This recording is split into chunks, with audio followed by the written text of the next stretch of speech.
Hello everyone, should be live now, hopefully. Let me just double check this. Let's pause that so we don't take up our bandwidth. Okay, while I wait for people to come in, hello again to the VOD viewers. Just a reminder that I made a game, it's called Logic Bombs. It's out on Steam and we might talk about it a bit during the stream. So if you want to avoid spoilers, it's a straightforward puzzle game, but if you want to avoid spoilers, you know what to do. Hello.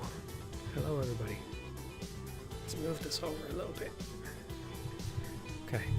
I know I always say this, but I'm not going to be on too long today, right? Maybe 2 hours. That's what I'm aiming for, 2 hours. It wasn't that long since the last stream anyway, so.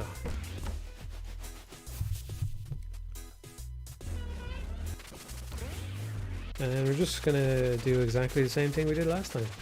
Just play Pizza Tower with the noise and just see how it goes. Because this is basically what I would be doing anyway if I wasn't streaming, so. Hello everyone. Happy Halloween. It's now officially Halloween here, so this is the Halloween stream. And I'm not really going to do anything with it, but Pizza Tower has a Halloween update. I think there's an extra level, but I never played it. So this technically counts as a Halloween game.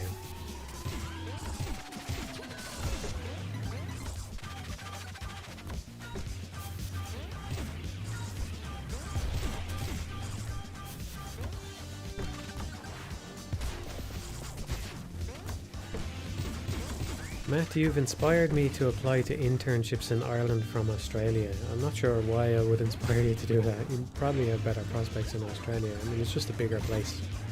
So, I imagine that there's better opportunities there. Ireland is very small, so there's not a huge amount of opportunity, you know?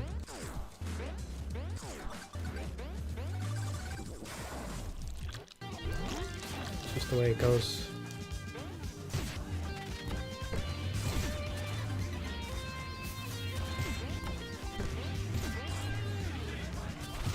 I haven't played any Halloween games, no. I want to play Silent Hill F. But, I don't know.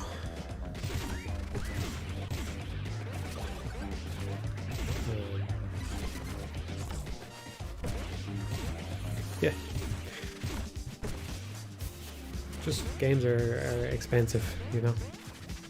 I want to support the developers. It seems like, I don't know much about it, but it seems like they were trying to bring Silent Hill back with a bang, you know. I'm sure that the developers had good intentions and all that, but I don't know, man. The price of games is just hard to. You got to pick and choose, you know.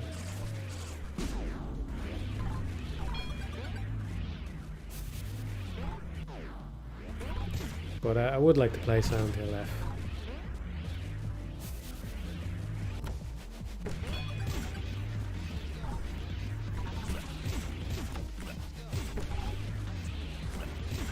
Before I forget, I did look back over the chat a little bit over the last stream. There was recommendations and stuff. I think I put some stuff on the wish list as a result. But one of the things that stood out to me skimming through it was somebody asked, I didn't answer, somebody asked about the 1 gigabyte of RAM recommended on Logic Bombs. And they were wondering what story with that is. Basically, I just chose a very conservative amount. I don't know exactly how much RAM it uses, probably not very much. I think in terms of VRAM, I could be wrong here. Because I suppose you've got stuff like the frame buffer probably takes up its own space and all that. But in terms of the textures that are loaded, you probably only need about 10 megabytes of VRAM to run the game, if I had to guess. All the textures are loaded. There's an extra theme now, a red theme, so there's 4 textures basically. Oh, and there's another texture as well now as well. Yeah, but so there's 5 textures. They're all loaded at the start, and then that's it. And I reckon it's probably only about 10, maybe 15 megabytes now of VRAM or something like that. And oh, that was you. Oh, I'm glad you got your answer then. probably only about 15 megabytes of VRAM. And then in terms of RAM, there's very little because there's not a lot of heap allocation done. So a lot of the game is just done on the stack. And which is, I don't know what that means for performance, but I figure, you know, if it runs on a Game Boy, a modern processor is not going to struggle. So the sounds are loaded into memory, but that's about it as well, I think. The textures are not in memory, not in RAM after they're loaded, they just saved in VRAM. This is my understanding of it. I could even be wrong about how some of this stuff works. But yeah, if I had to guess, you probably only need something like another 15 megabytes of RAM, and that's it. But I just figured I'd put a conservative amount on it to be sure. I didn't test exactly how much it would need, you know?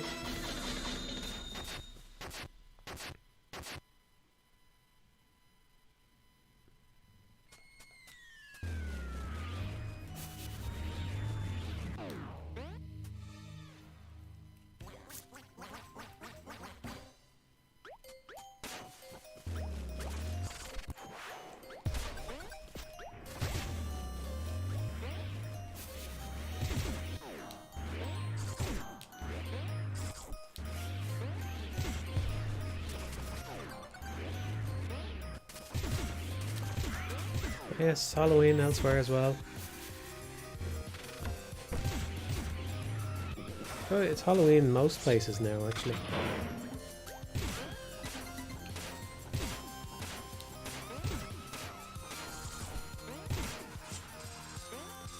We're more or less right in the middle of all the time zones.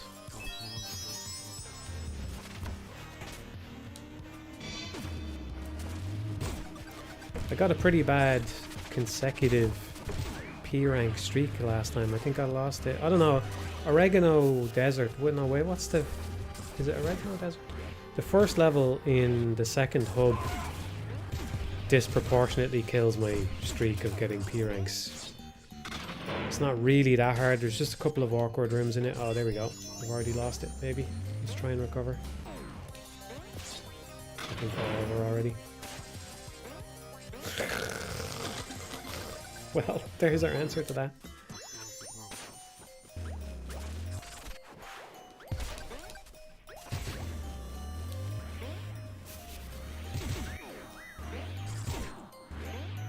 That must have been a very pleasant noise that I just made into the microphone.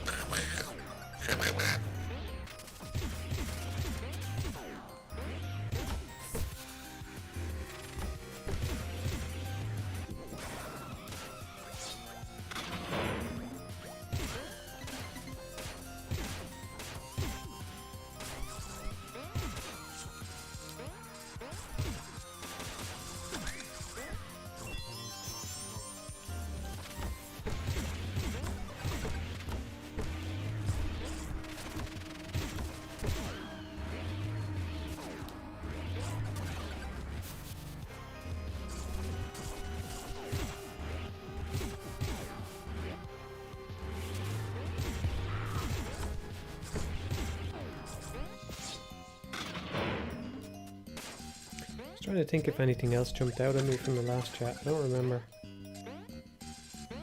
Just thought I wanted to answer that one.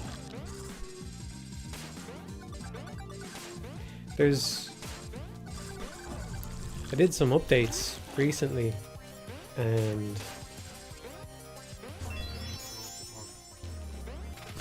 it's been interesting. I'd like to talk about it more in depth at some point. But I don't know how I'd ever get it across because I'm not very systematic in terms of... I don't remember things very well.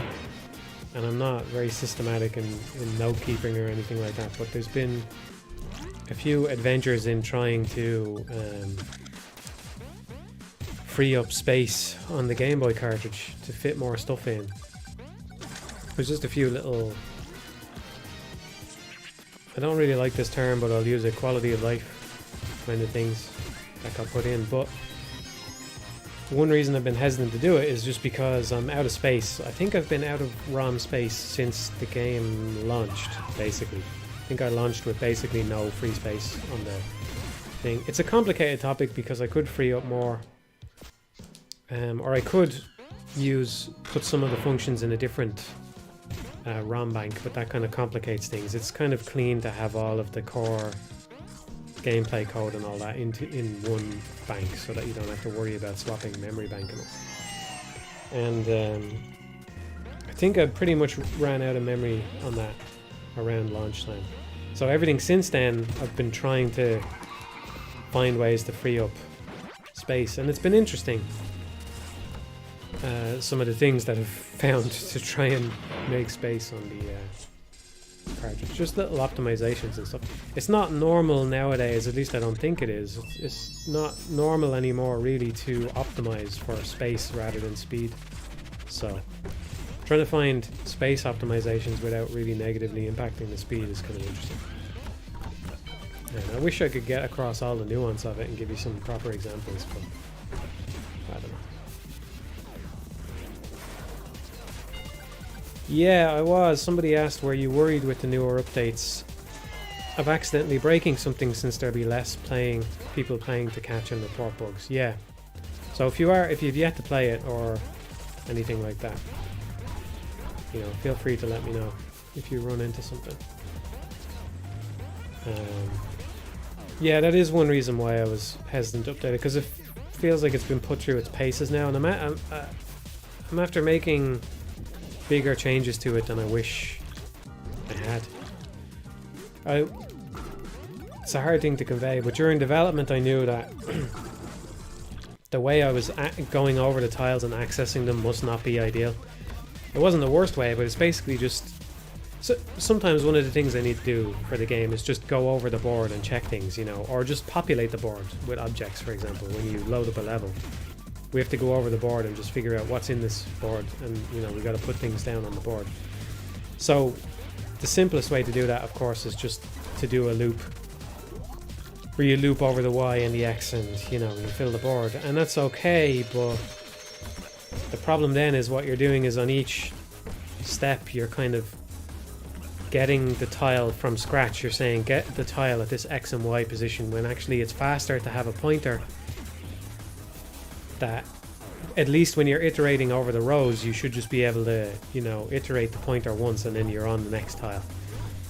And so I did that in a bunch of places to free up space, and it makes the game faster as well, but it's a bit of a hairy change to make afterwards.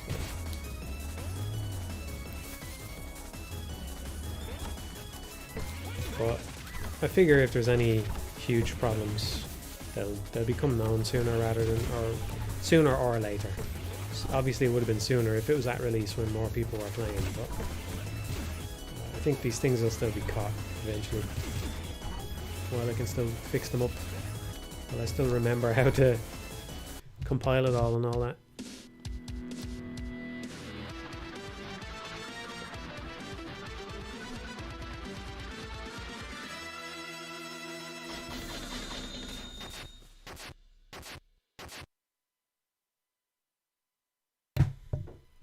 Yeah, somebody mentioned Itagaki. I was kind of sad to hear about that. I haven't gotten into the Ninja Gaiden games, so I can't sit here and tell you I was a big fan of his or anything, but man, he was quite a personality, and yeah, I don't know. It made me more sad than I would have thought, because I just feel like the games industry doesn't have enough personalities like that anymore. It doesn't really have a lot of rock stars, you know? Not in that way, in that kind of abrasive, march to the beat of his own drum in every step kind of way, you know? And yeah, it was sudden as well. I don't know. I think there's a lot to admire about the Japanese way of doing things, but I don't... It seemed very similar to what happened to Iwata, where he probably knew that he was going to be gone, and he didn't tell anybody, and I don't know how I feel about that. On the one hand, I think if that's what he just wanted on a personal level, okay, you don't owe anybody any information. You know, if I was... I still don't think we know what happened to him, right? But it seems like with Iwata, it was cancer. if I had cancer, you know, I wouldn't feel that I'm absolutely obligated to tell you all and then make some big grand goodbye or whatever. I might just say, all right, fuck it, I'm out, you know, like that's it. I have so little time left, it doesn't matter to me anymore, you know. I think everybody has a right to do that. But I do wonder if there's just something in the culture where they think they're going to be a bother to everybody or something. Something weird like that. It's a kind of a shame because there must have been a lot of people that would have loved to reach out to him and just tell him one last time that how much his games meant, you know? And you kind of wish that they would have had the opportunity to do that. So that's kind of sad. But it's his choice, you know?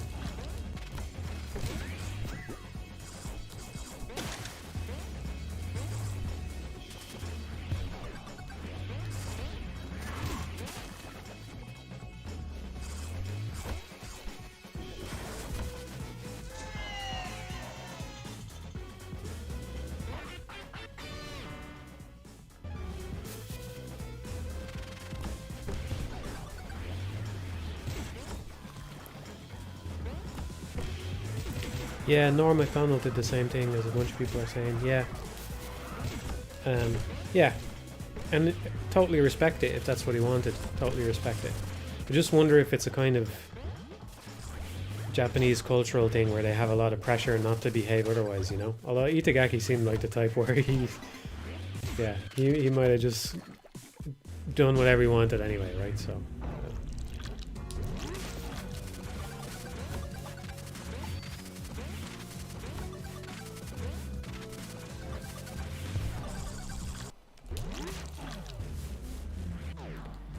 Yeah, I suppose people could do it being more restrained, generally speaking, but you know, there's a time and a place for everything, you know. I agree with the general principle that yeah, people could be have a bit more restraint in general these days.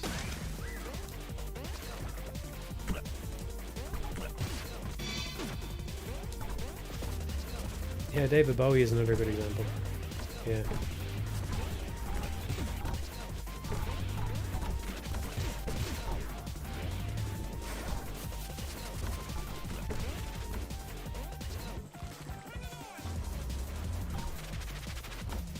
Going all right.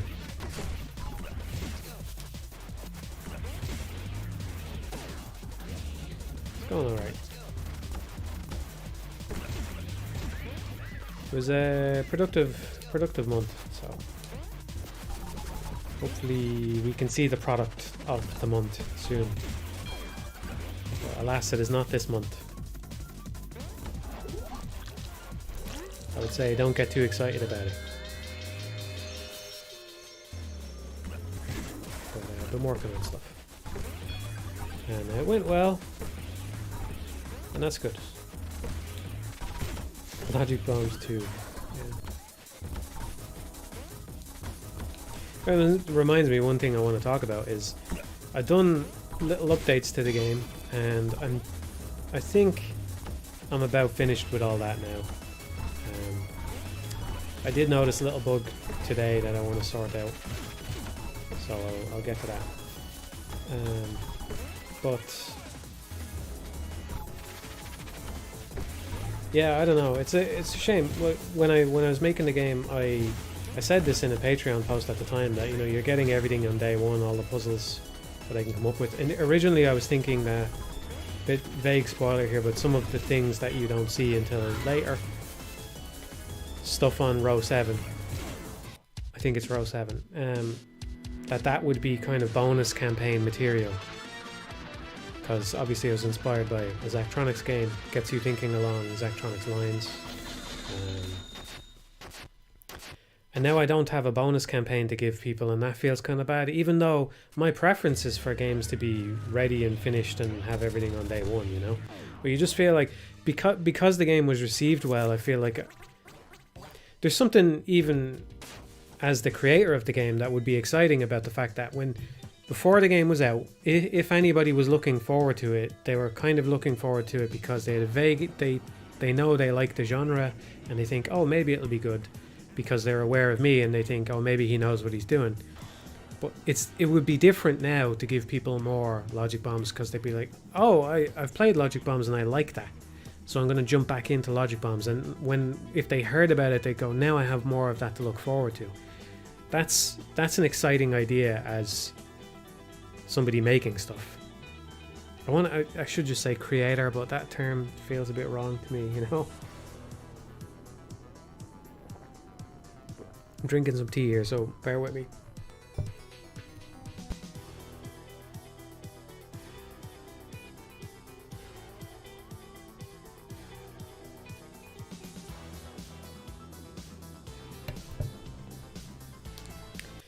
But yeah, but on the flip side, I don't really have, there's definitely nothing easy to do along those lines. I think the easiest thing that I could do along those lines would be to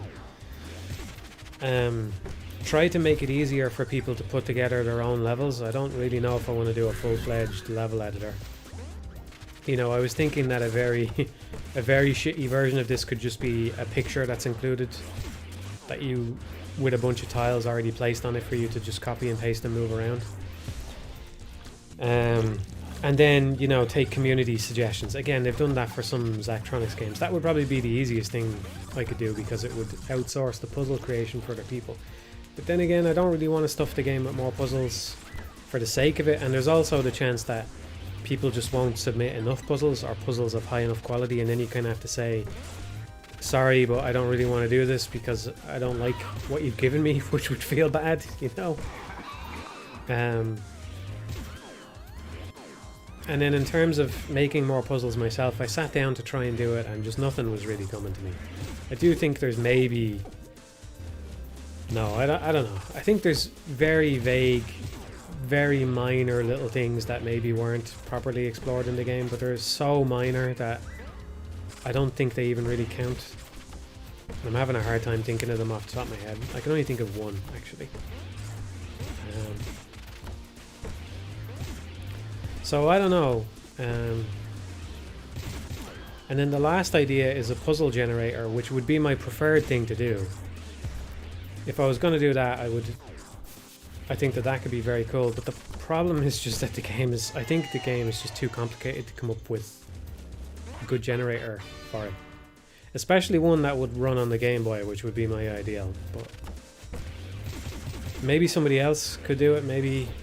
But for me to want to do the generator, it would have to be something where all of the techniques that you use as you go through the game have the possibility of appearing as something that you need to do in a generated puzzle.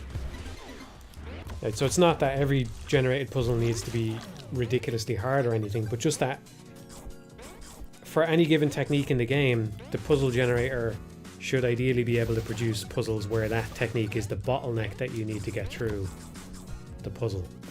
And I think that the game as it exists now, there's an awful lot of techniques in it that would have to be accounted for that. I don't really want to make a generator that's just, you know, basic, very basic logic bombs puzzles that you would be able to do in your sleep if you've beaten the game, you know.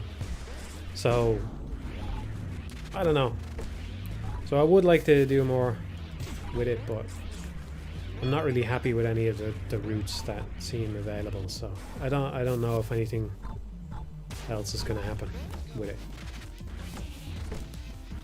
That makes sense. Just wanted to let people know that I feel a little conflicted about it, you know?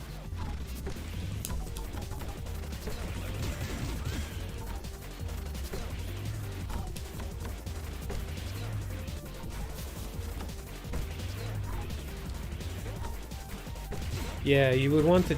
Yeah, I think it would be okay for the generated puzzles to be slightly below the quality of the bespoke puzzles, as long as people know what they're getting into. You know, you tell them this is the endless mode and it is what it is, and you know there's nothing more after this. And but yeah, it's just tough. I think the type of puzzle as well is actually kind of difficult to make one that's... It's kind of difficult to make even an easy one that's good. because of the way the bombs work and all that. Yeah.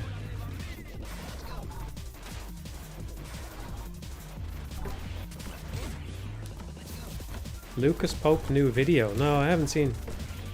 What is it? A teaser for a game or something? I haven't seen that.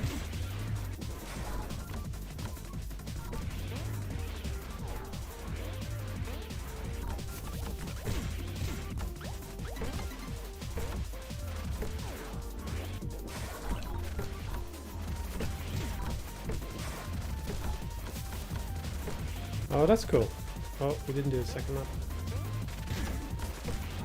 3-hour long commentary on Obra Dinn. That's cool. Yeah, I'll check that out.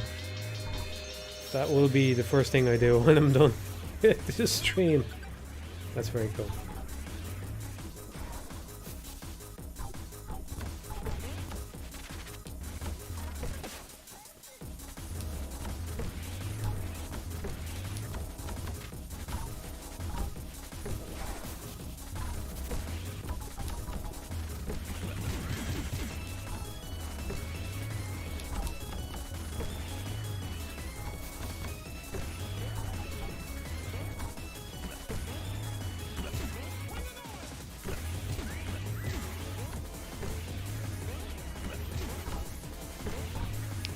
Yeah, exactly, Digley.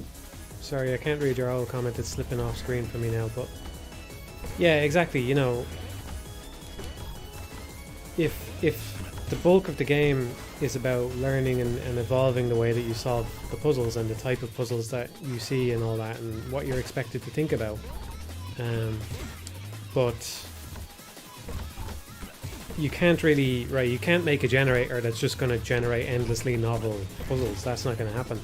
So it should be more, the appeal should be more like sit down with one a day if you find it relaxing, and it's kind of like your reward for learning all of the things that were in the game, you know. And for it to be a reward for learning everything, then it has to actually require you to use everything, or have the potential to require you to use everything, you know. I mean, it might be a long-term project, but I don't know. It sounds like a fucking nightmare, to be honest.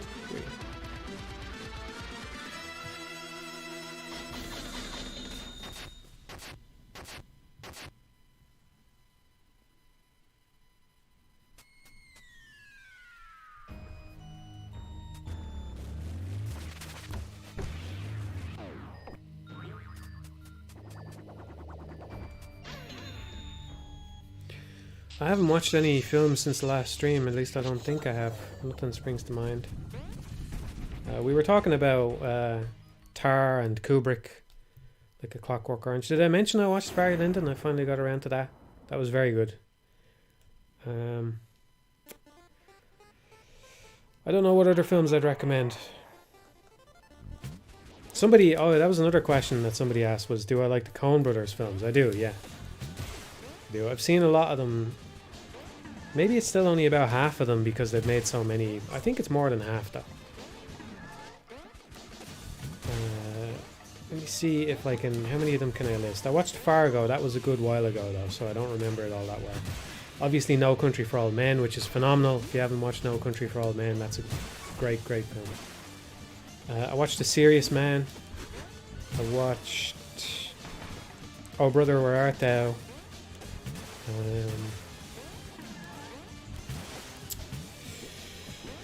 Hail Caesar, Burn After Reading. I watched them. I want to watch Burn After Reading again because it's been a long time since I've seen it. Big Lebowski, yeah, watch that. It's been a good while since I watched it. Obviously, there's some iconic bits in it, but I wouldn't say it's anywhere near my favorite of theirs.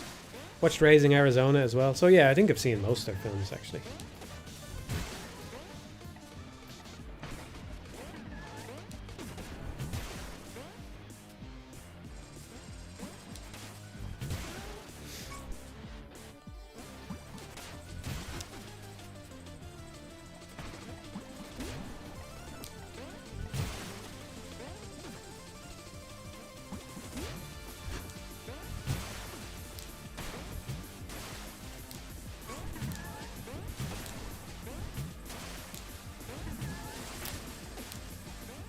I haven't seen Mind Game, no.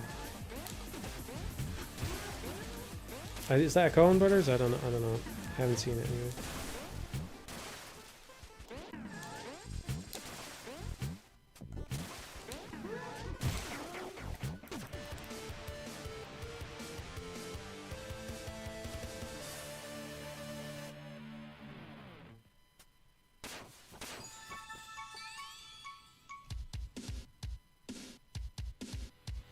Yeah, I watched Ballad of Buster Scruggs. Mixed feelings on it, obviously, because of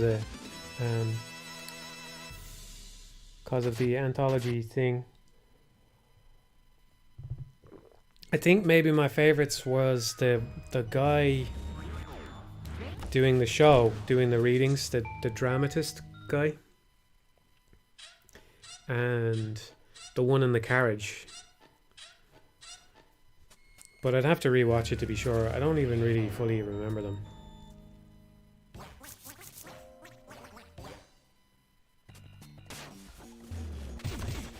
No Country for Old Men is my favourite film of theirs, though.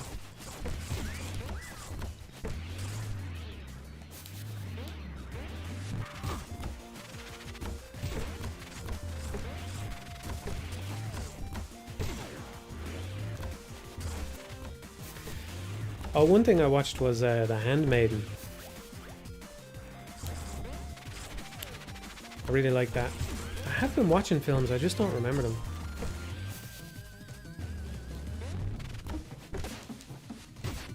I think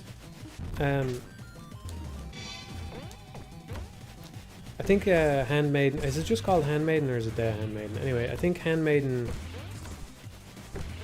was really great. It did have some unnecessary flashbacks in it. I thought some of the stuff, I'm not going to spoil anything, but it's kind of vaguely spoilery what I'm talking about, but I think some of the stuff should have not been left as flashbacks. It should have just been left as something for you to pick up on a rewatch, and I would have enjoyed the film more that way. And I think it was a fairly long film, so it didn't really need that stuff. If I remember right, it was at least 2 hours, right? So I think some of that stuff could have been cut, and I don't know, it's a petty complaint because it's one of those weird things where you almost feel like your intelligence is being insulted, even though it kind of doesn't make a difference whether they show you a flashback or whether you have to rewatch the film to understand something or whatever. But it does. Somehow it does make a difference, you know?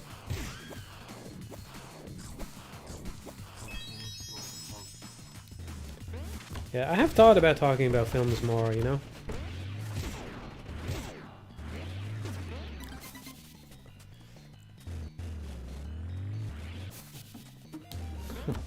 Might have watched a director's cut which wasn't actually a director's cut. Okay.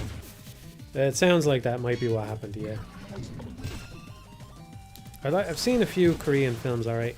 I want to rewatch Burning because I didn't like it all that much when I first watched it, but it has kind of stuck in my head a bit. I think maybe it was a better film than I gave it credit for. A friend of mine was a big fan of it and I watched it and I thought it was okay. And then... but it's kind of risen in my estimation as I think about it a bit more, so I want to rewatch that one at some point.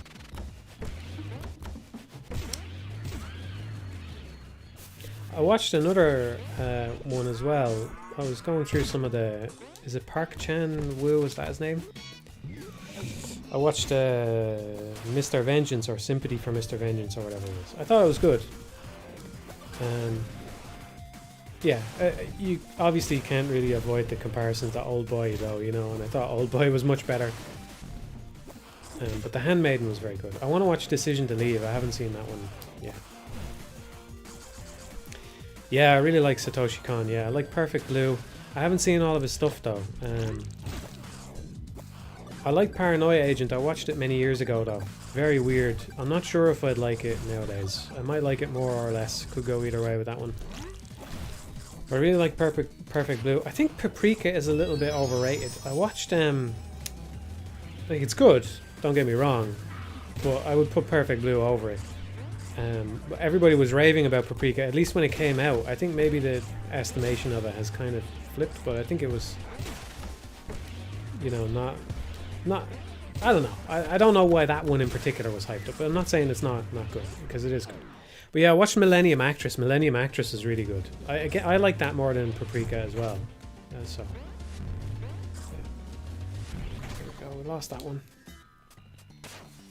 Yeah, I haven't seen Tokyo Godfathers. I must watch that one at some point.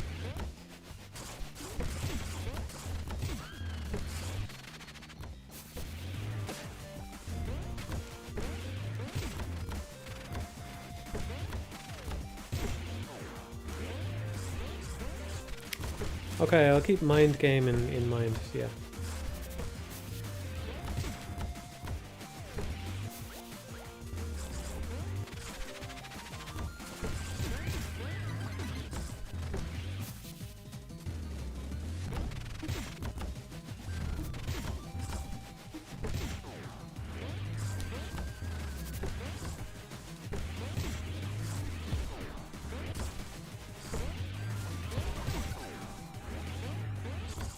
I don't think I've ever seen any Miike films.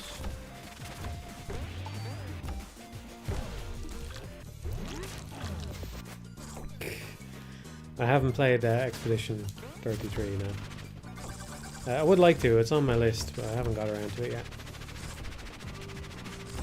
There's a load of stuff that I haven't played. I haven't played Death Stranding 2 yet. I haven't played... I don't even know what I want to play, you know? I haven't played Stellar Blade. I don't know if I'll get around to that one. I haven't played Expedition 33. Silent Hill F. I don't know, there must be other ones I've forgotten. I haven't played Bonanza.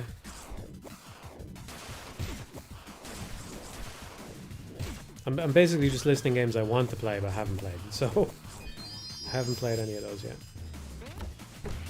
I'm just talking about stuff that came out relatively recently as well.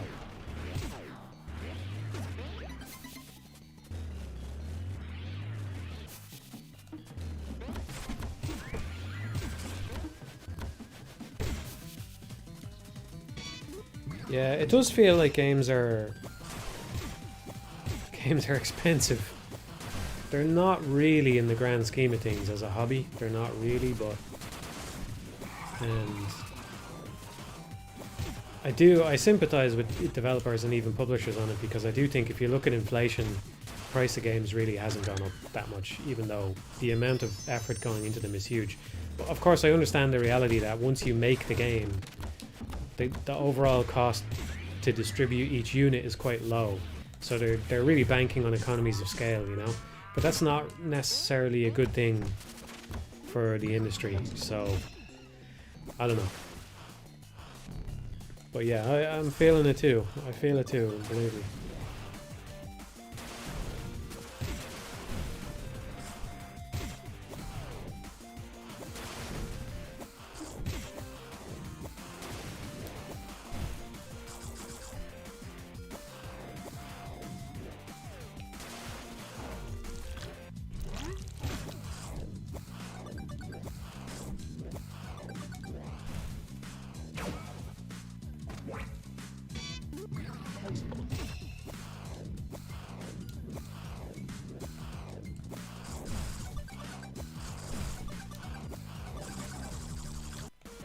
I need to take one of those technical difficulties pictures for when I'm streaming if I have technical difficulties.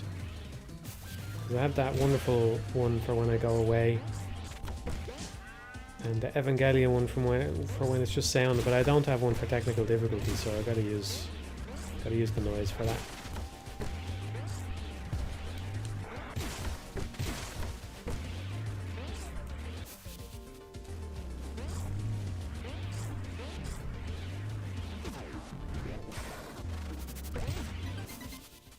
I did get around to the new Shinobi, yeah, just recently.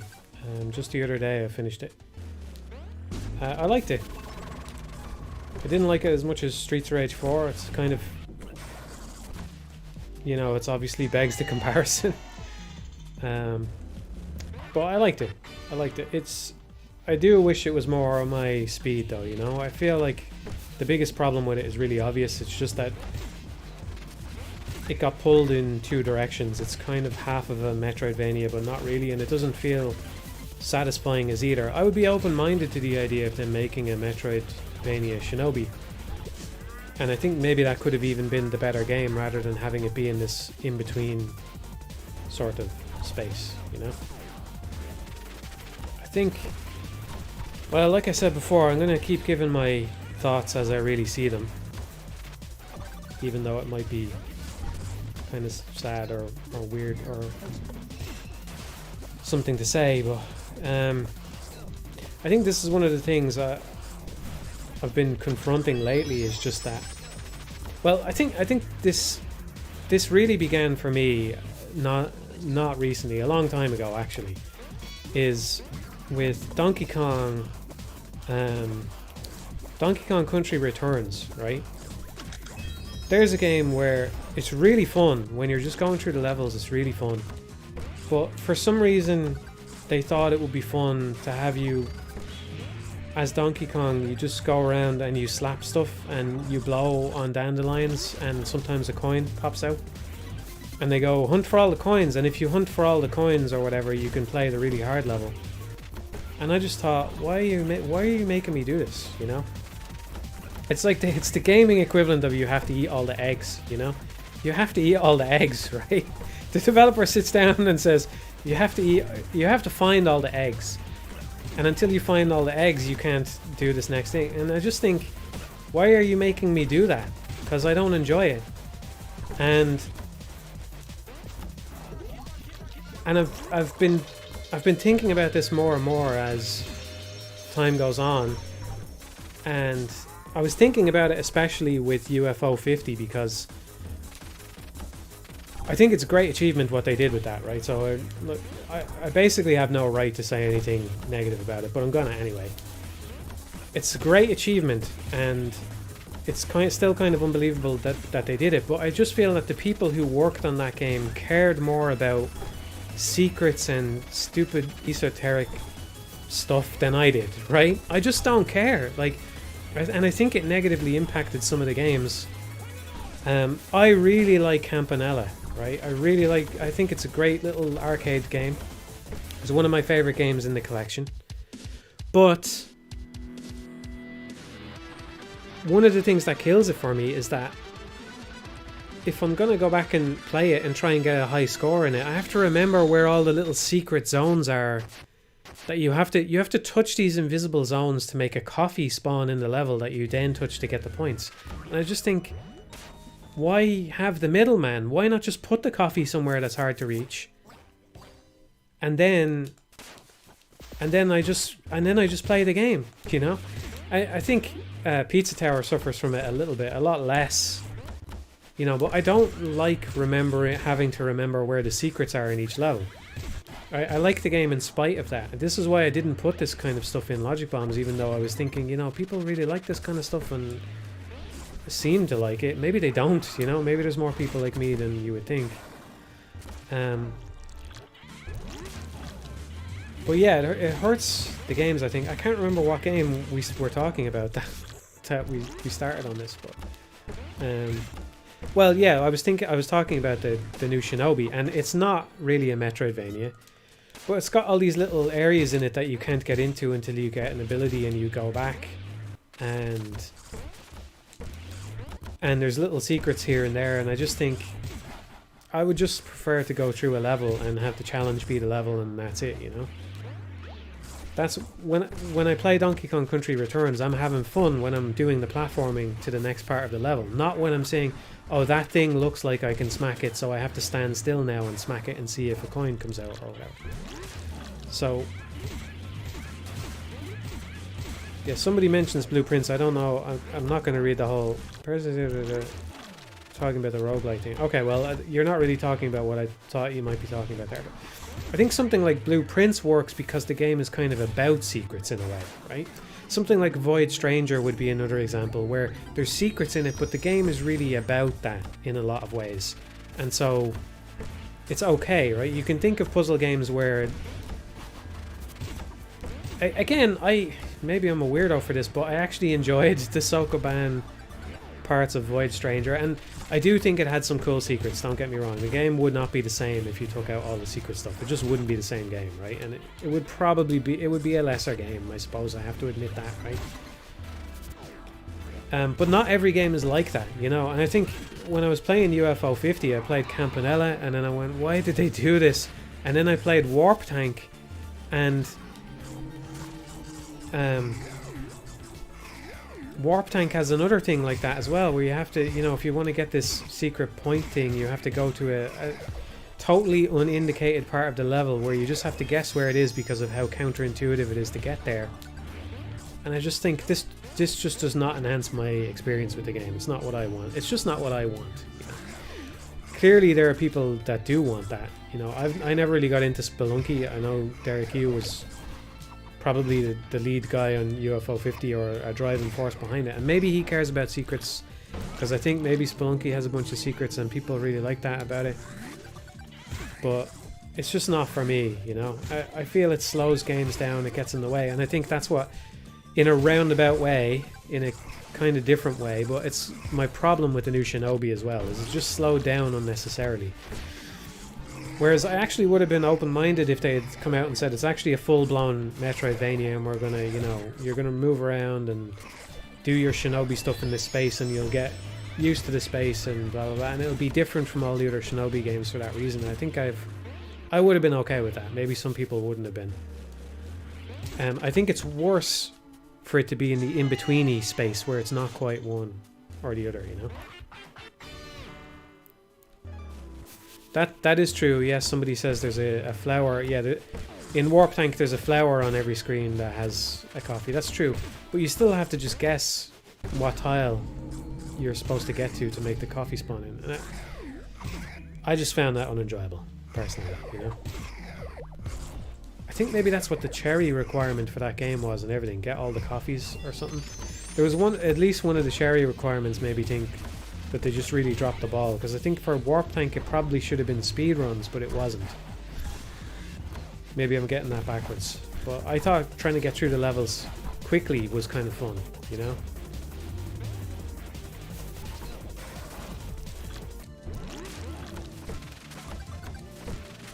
Yeah, like I said, it's a phenomenal achievement, and there's a lot of fun to be had in there, and some of the games are really good, and as a package in terms of, you know, value for money and all that, it's practically unbeatable in a way. You're talking about at full price, it's something like 50 cents per game, you know. That's madness, absolute madness. So yeah, I don't want to shit talk it, but that's how I genuinely felt about those things in the game. I just thought that they dragged it down, in my opinion.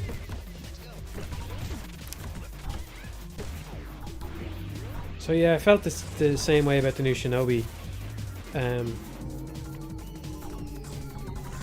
Yeah, but that said, it is a very enjoyable game. The Shinobi is well worth playing. I don't mean to shit talk it. It's not bad by any means. It looks great. It feels great. I do think some... come on. No, thought that might refresh the timer. I do think some very minor gameplay tweaks might make it more enjoyable. It's always unfortunate when you feel that way about a game. But overall I was happy with it. I'd love to see what they do next. If they adapt another classic Sega thing. I'm all for it, you know? All for it.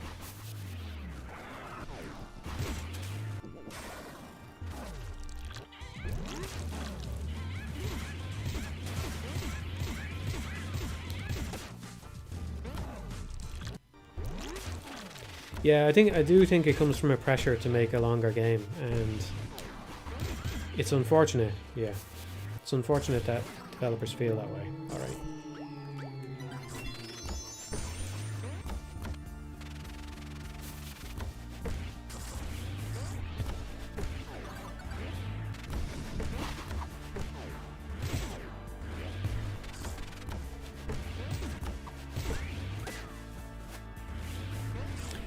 I didn't play Ragebound, no. No, it's on my list. I'll check it out. I was more interested in Shinobi though, just because I've played more Shinobi games, and also I liked Streets of Rage 4 a lot, so.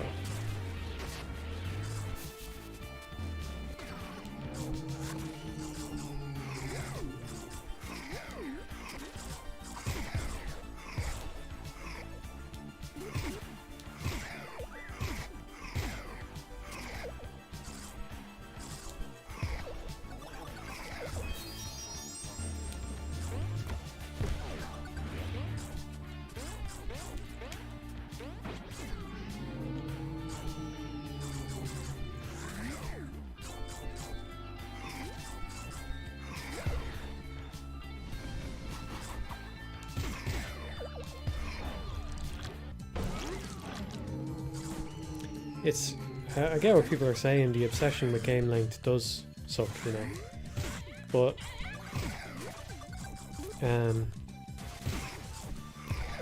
it's kind of hard to blame developers for it entirely. Obviously, developers are responsible for what goes in their game in the end, and I made a decision not to pad logic bombs any further than I thought.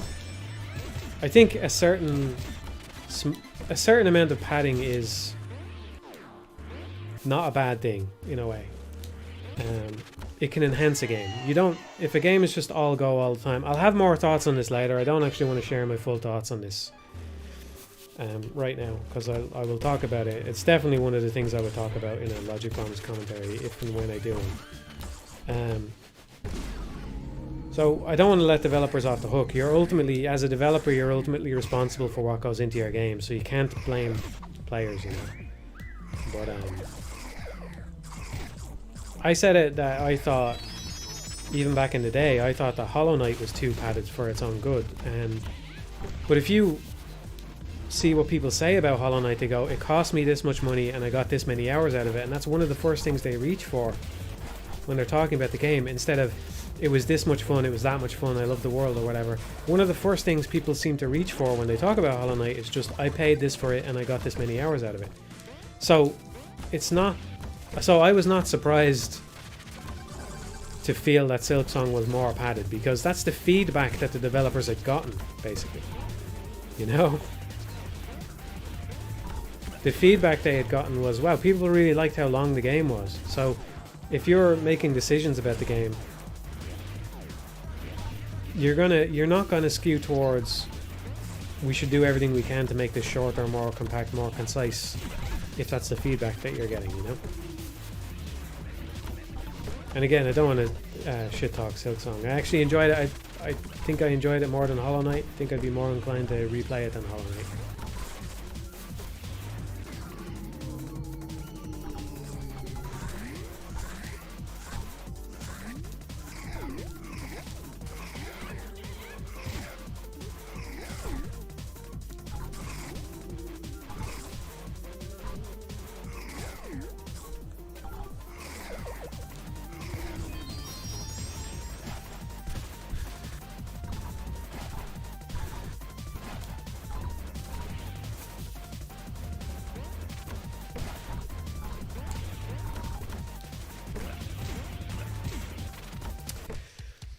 I realised right before I went through the door that I didn't do the second lap, and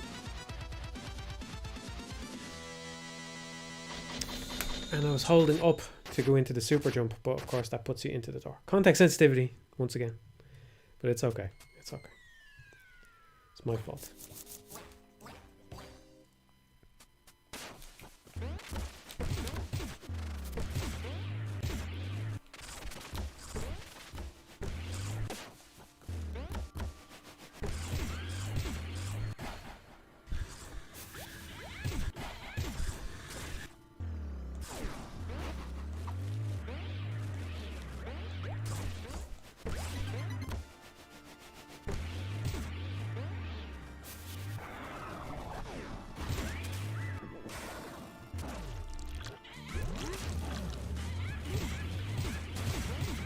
I don't have any ideas for a 3D puzzle game, so until I have an idea,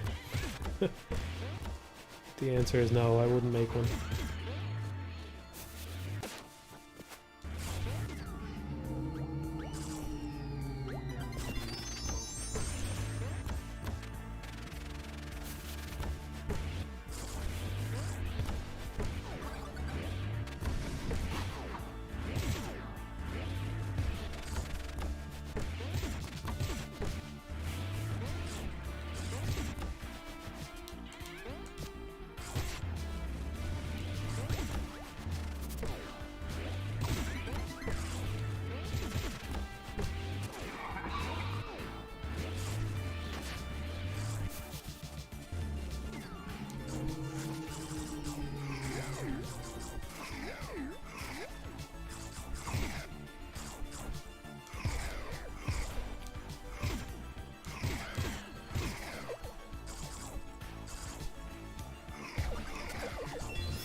How long have I been going?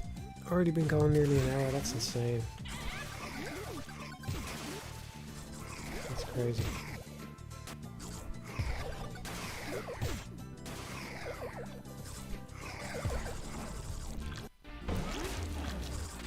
Forgot there's a timer on screen there in the bottom right. I was looking over at the laptop.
Am I looking forward to Resident Evil Requiem? Not especially.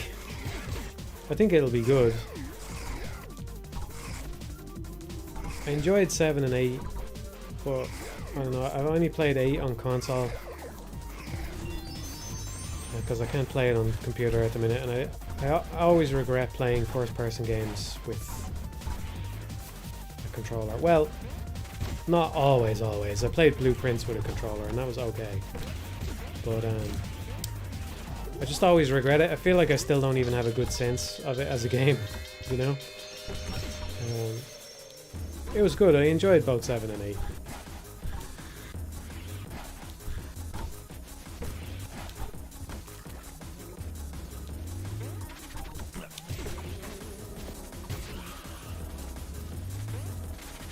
Seven and 8 was interesting because it felt like they made this effort to go and distance themselves and reboot, you know, and get a little bit more grounded and all that. And then it's like they, in 2 games, they kind of speed ran their way back to a level of ridiculousness that was close to what they had gotten to before, you know.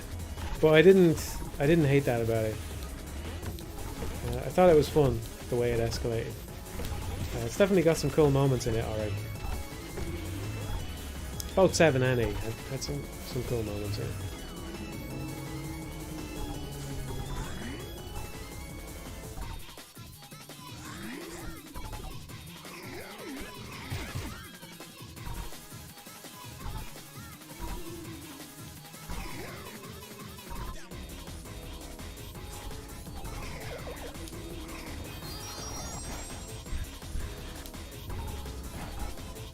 Yeah, the stuff that they do with Ethan is just, it gets more and more ridiculous as it goes on, you know.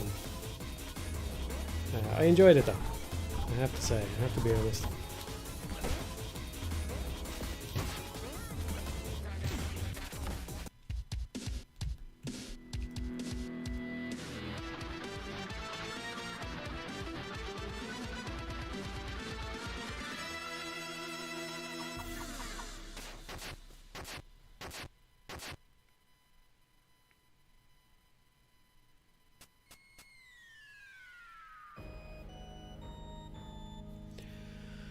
Would I consider adding an option to logic bombs to turn off graying out column and row numbers when filled out?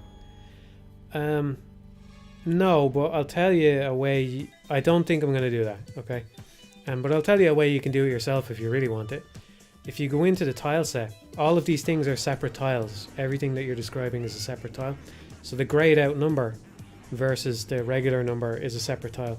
You can go in and edit the tile set yourself if you like. If you take the lit up numbers and just copy them and paste them over to replace the grayed out numbers, then the numbers won't gray out on you anymore.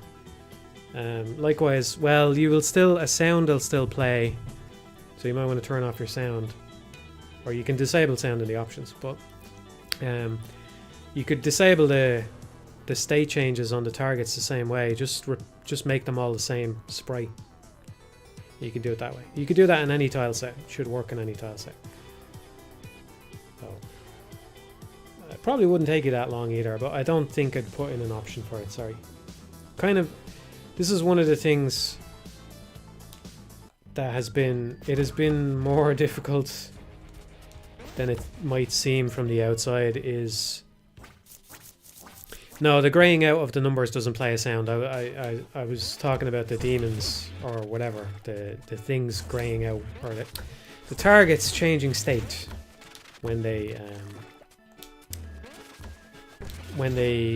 get connected to a bomb.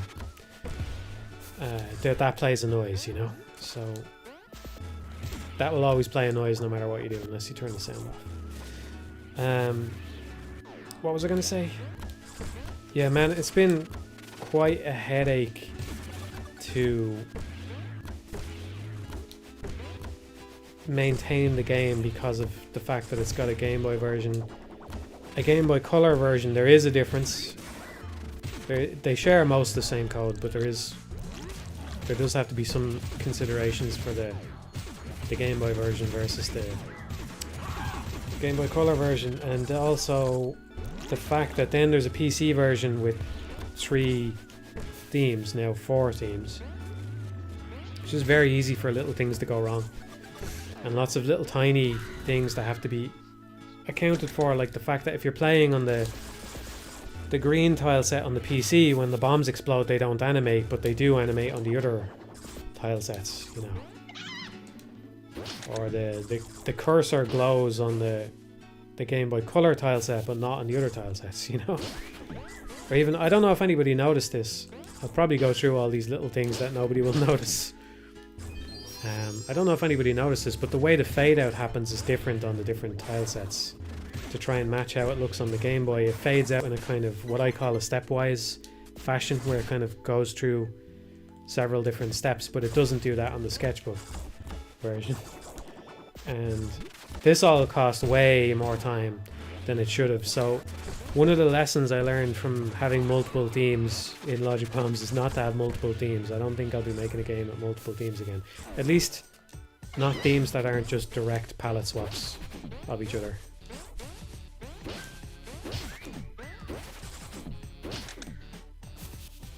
You know, another thing is I added a red theme, but even the red and the green theme aren't exactly perfect palette swaps of each other, because the green theme has a kind of dull green background on the screen that you see on the inside, but the red theme doesn't, because it's not supposed to look like that, right? So there's little things like that for every theme. And then on top of that there's the Game Boy and the Game Boy Color version of the game. So even just the thing on the latest patch where I said various performance improvements, that was something like 2 days of work trying to get all those little, and it's not, I didn't do it just to improve the performance, because it's already okay as it is, but rather to make space for the actual changes I wanted to make, which was the targets changing state if you target them with more than one bomb. And as an example of the ways that the Game Boy plays into it, and this is just one small way, but I was adding in that new state, and in order to try and make that work on the Game Boy version, the outline of the sprite has to change, right? Something about the shape of the sprite has to change in order to try and convey it to you properly on an original Game Boy. So it's not just enough to change the color. So I had to figure out what kind of... Because I think if not for that, I would have been content to just change the color and have them probably still be in the what I call the threatened state. Have them just stay in the threatened state but just change the color of them. But that doesn't work on the original Game Boy, and I wanted to try and... If there's a convenience feature in the Game Boy Color, I want to try and make that available for the Game Boy. I think so far the only convenience for the Game Boy Color that's not in the Game Boy is the color. So... They don't have a name, so you can just go with whatever you like.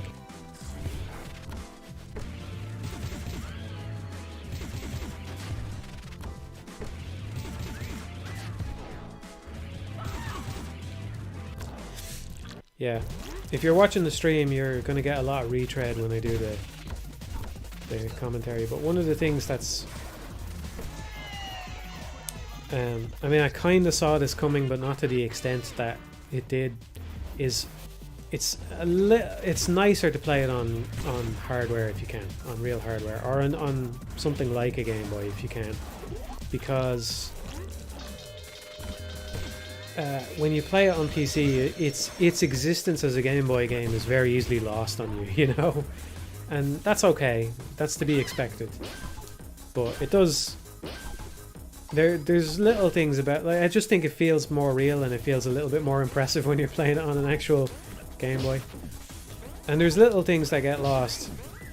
One thing at least that I'm thinking of is the way the playfield can move around on screen feels a little bit impactful on the Game Boy, because usually the thing is taking up the screen in a certain way, but when you're playing it on the PC, you don't even really notice that the playfield can move around, you know. I don't use it that much, but on some puzzles the playfield is just for decorative, just a little decorative thing. There's puzzles where it's just moved to a different position and there's a little decorative in the background or something. Feels that a little bit more impactful on the Game Boy, you know. I know it's not a big thing, but it just gets lost on you when you're playing the PC version, I think.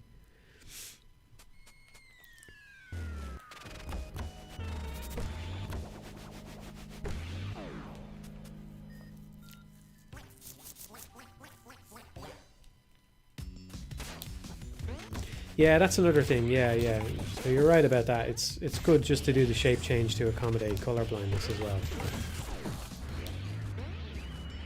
That was on my mind, of course, but it's something that you really feel like you have to do if you're doing it as on the original Game Boy, you know, because you really can't see the difference at all if it's only a small change.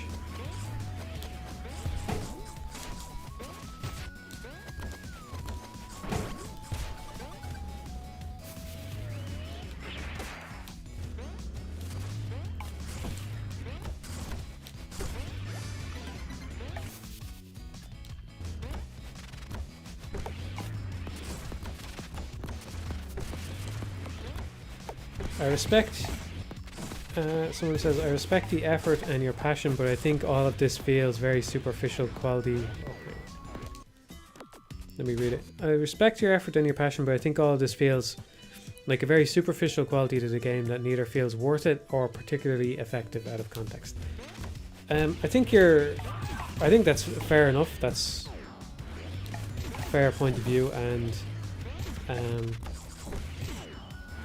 if that's how you feel, no amount of me saying anything is going to change your mind on that. What I would say is two things. I looked back on an earlier version of the game recently, and you'd be surprised how far I came. You know, all the little things that you do really matter, like just trying to make the font look nice on the Game Boy and things like that. All those little things add up in the end and make the game a lot better. So some of these things are not impactful maybe, but some of them are more impactful than you might believe, you know, just the way the graphics and stuff evolved over time, and the polish of the game.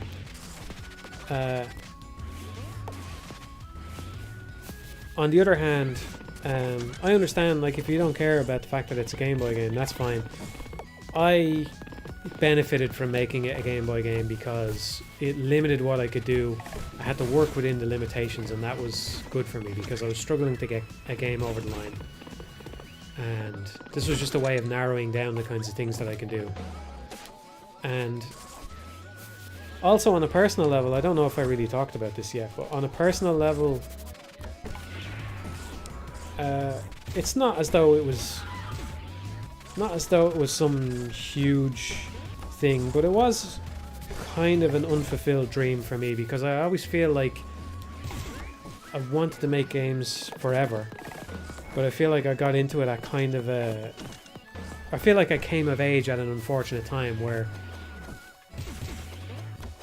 at the time when I could have started making games, really, you know, you're looking at the consoles on the market were stuff like the PS3 or the Xbox, right? They're too advanced for you to just come in as some novice with absolutely no experience and make a game, and yet there wasn't really an equivalent of something like Unity, right? So it was a very bad time, and for years I always felt like I kind of wish I had been born 5 or 10 years earlier or something.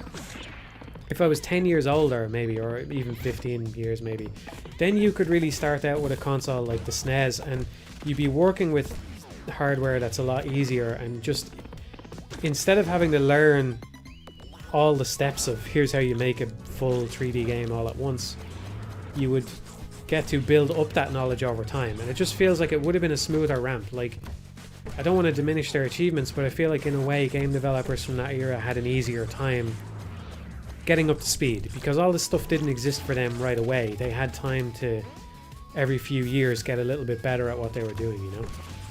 So it was kind of an unfulfilled dream of mine to say, I really wish I had the chance to work on that hardware and kind of build up from nothing and build up my understanding that way.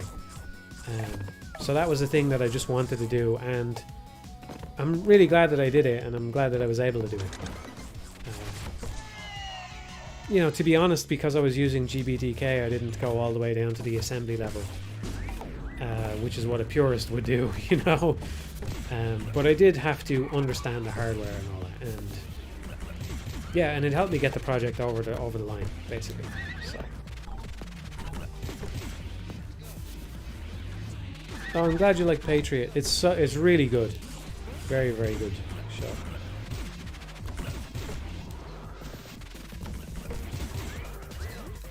Yeah, it was written in C. Yeah, you can hand optimize the assembly, but I didn't do that. I did occasionally, especially towards the end when I was trying to get more space, I did occasionally look at the assembly output and change the C code to kind of finagle the compiler into doing something more efficient. Like, for example, for some reason the compiler wasn't doing certain optimizations on certain powers of 2 things. I forget what it was. It does some of them but not others. I think when you do a modulo, it doesn't do the bitwise optimization on a power of 2 that you can do with a modulo. So I went in and I did that manually, but in C, not in assembly. You know?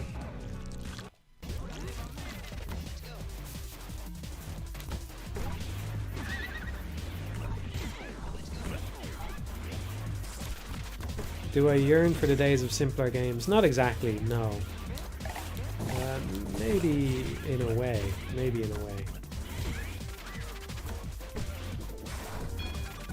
I think there's a certain level of sophistication that good games have now that older games... that was rare to find in older games. I don't want to say older games didn't have it, but it was rare to find it in older games. And I like that about modern games.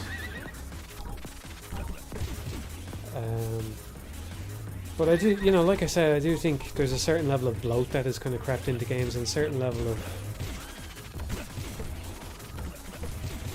I don't know, just design patterns that I just don't really gel with.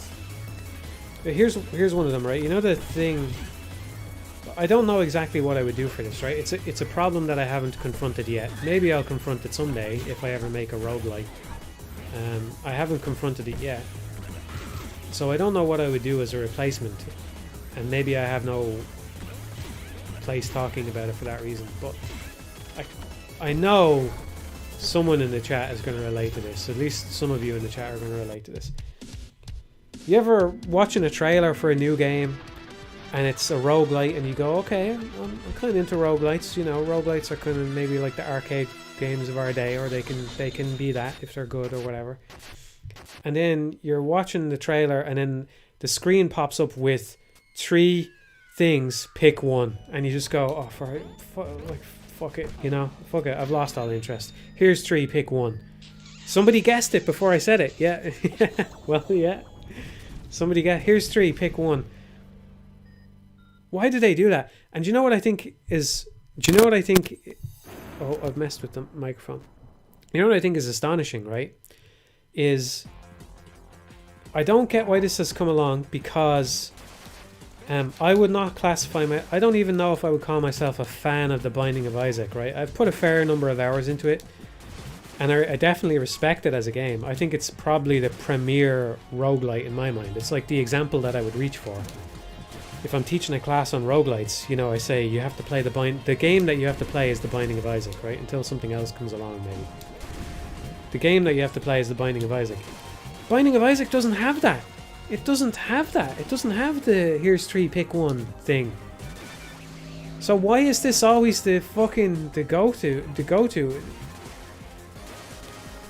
I don't know. And I think the thing that's great about The Binding of Isaac is it really does show the strength of the genre, as in, depending on the things that you pick up, your run can diverge into this totally insane kind of thing. The shops I don't think that really counts for the shops. But you know, the main pickup that you get in each level in The Binding of Isaac is not a here's 3, pick one scenario. It shows the strength of the genre, where depending on what you get, your run can either be kind of torturous and weird, or just totally overpowered, or just strange. You know, it can feel totally different from everything else that you've gone through in the game. And when you do the here's 3, pick one, you kind of cut off the ability for your game to do that, because the player will always go for the thing that's least obtrusive for them. Yeah, Downwell has that, and you know, I did enjoy it in Downwell, especially because I'm the type of person that doesn't... I do have kind of an aversion to RNG, and RNG having a huge impact on what you do, right? But I don't know how I would feel about it going back to play Downwell now, just because every game is doing it. I don't know where it originated. Maybe Nuclear Throne or something older than that. I'm not sure where it came from exactly, but it doesn't even really matter. It's just every game is doing it. And what I would like to do is, I would like to take a developer of a modern game coming out soon with the here's 3, pick one. I'd like to sit down with them and I'd like to say, why is this in your game? Can you explain to me why this is in the game? Maybe the answer they would give is just because too much RNG feels bad, which I can understand, and is even something I said before. But I don't know. Isn't that how it works in the new Bonanza mode? I played that Splatoon one, and I think it had a similar thing in it. I just think even Nintendo, really? Nintendo... I think this is maybe one of the pitfalls that Nintendo might fall into, actually, because from what I understand, Splatoon is a younger team, and I think the older developers of Nintendo would not do something like that just because it's popping up in other games. They just wouldn't do something like that. They would do something totally off the wall. They would maybe not even be aware of this whole trend, you know? And that's one of their strengths in a way. It's not always a strength, but it can be a strength of theirs, you know? Yeah, somebody else says it, that they're making games more like other developers now. I think that's maybe a side effect of their development teams getting younger. Yeah.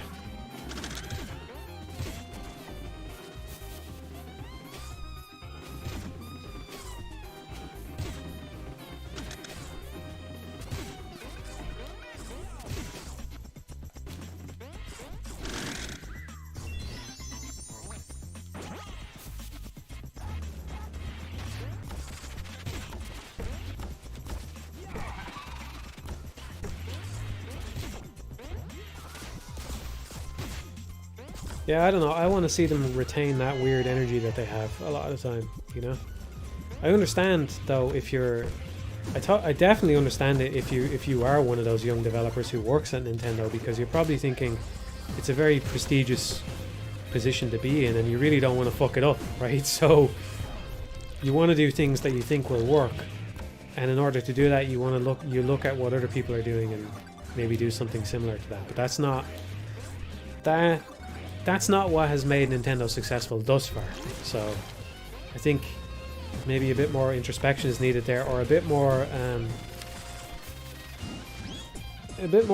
passing of the baton of the mentality, you know? Maybe. I don't know. It hasn't been bad with them yet, so you don't want to diagnose anything too early, but it does seem a little worrying.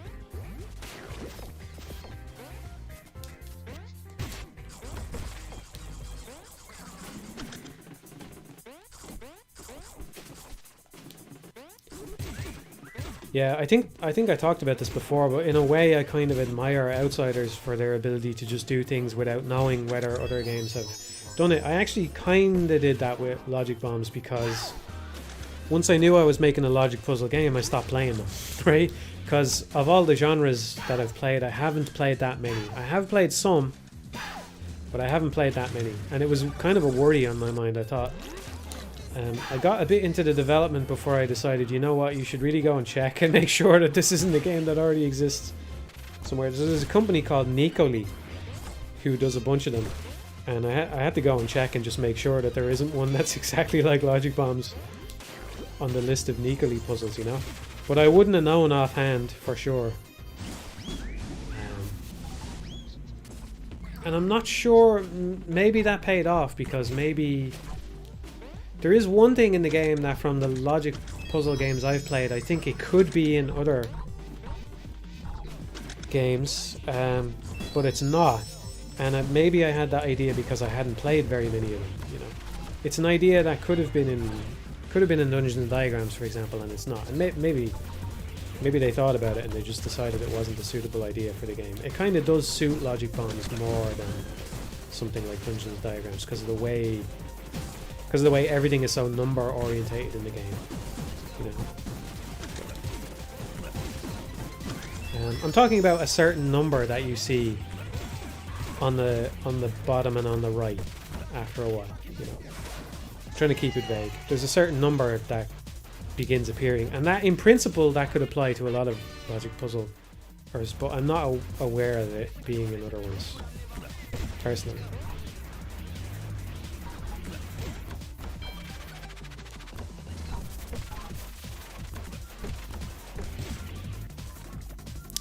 No, I didn't read anything about deductive reasoning or anything like that. It felt, once I figured out that all I needed to do was just prove each step of the puzzle to have a proper puzzle, it seemed pretty straightforward. So.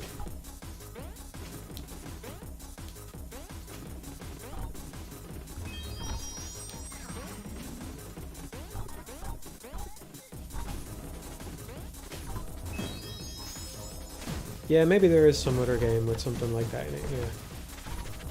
I would believe it, but I hadn't seen it, and I felt like I was open to the idea. Maybe the idea was occurred to me more easily because I hadn't played that many logic puzzlers. Because, in a sense, if you play loads of logic puzzlers and then you go to make one, you kind of think, well, they've probably done everything that's interesting. You kind of close your mind off to possibilities, you know. That's just kind of that's part of what I'm talking about when I say I kind of admire the outsiders, you know.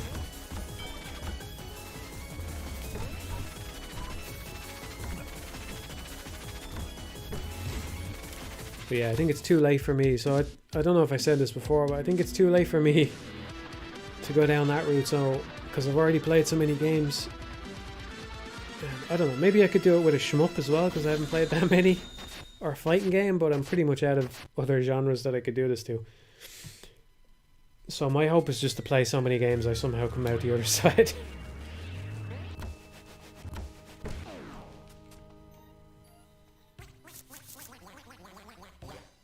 It's over. It never even began.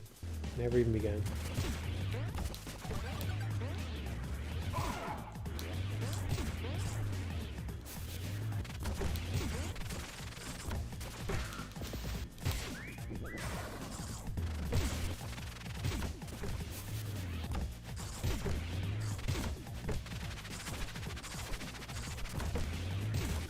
Would you ever consider working with other devs remotely? Sort of. Yeah, it's an appealing idea in its own way.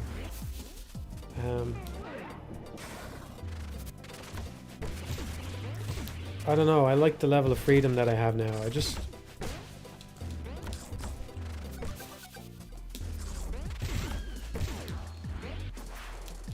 Yeah. Part of it is just that I don't want to...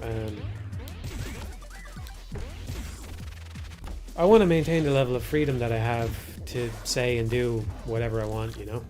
And I feel like the more you associate with people, the more you think, like, if I say this thing and people don't like it and then they are annoyed at me or whatever, then, you know, maybe you tank the reputation of this other person as well, and that kind of inhibits you from doing what you really want to do. But it would be nice. I mean, I do sometimes wonder if maybe that's what I should be doing with myself. If I want to make the most impact, it's the kind of thing where maybe it's the job everybody wants, but I do think that maybe I would be better off being a consultant. I don't know. Or at least that I would make a good consultant, maybe. It's kind of like, I was thinking about this when I was playing Shinobi. I was thinking, this game it has so many things to admire in it, you know? It has so many things to admire about it. And I thought, but there's just these little problems, even disregarding the Metroidvania kind of style. There's a few little things about it that I just think, I don't know, I haven't fully confronted how I would deal with these problems in the game yet, you know. But I think, for example, the game took some influence from the PS2 Shinobi, and that's cool about the way that you can execute multiple people at the end. And it's nice that that's optional. I like that that's not forced, and that the scoring system doesn't force it or whatever, but it also doesn't incentivize it at all, and I think maybe that's not good.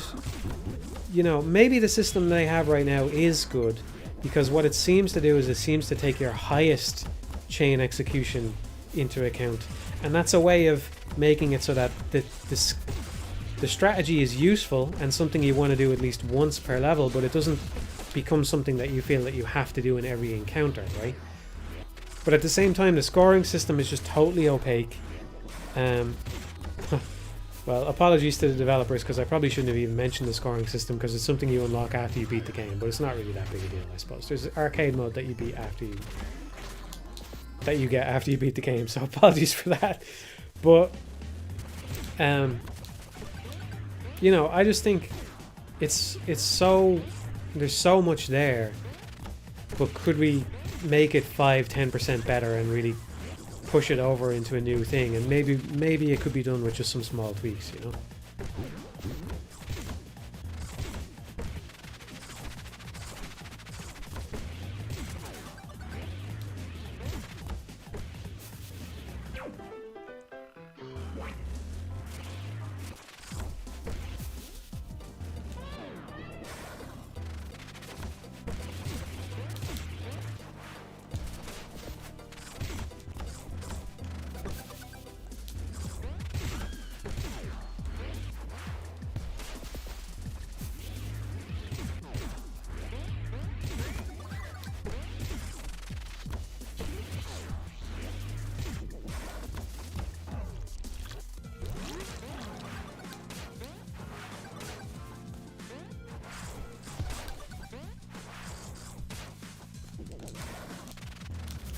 Trying to read the chat. That's okay, nobody really tuned in to watch me play Pizza Tower anyway.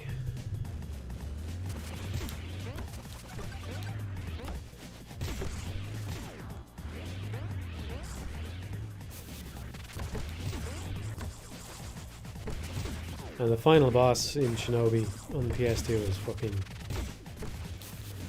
yeah, it's pretty rough, alright.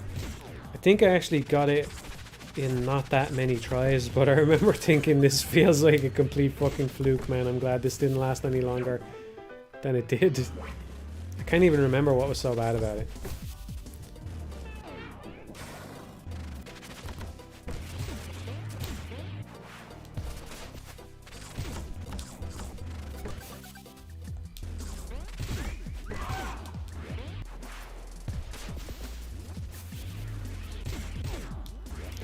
Anyway, yeah, it would be nice. It would be nice to talk to more developers, and I don't know.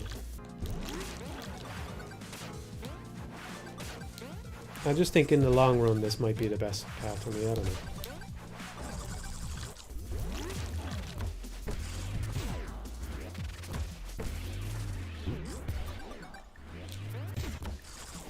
I do think that if forcing the execution is a path that you could have. I think that would have to be. I thought about that. I think you'd have to have a different difficulty level for that.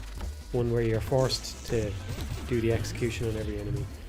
And that would make it more consistent, because it's kind of a problem sometimes to pull it off, because it's easy to over damage the enemy.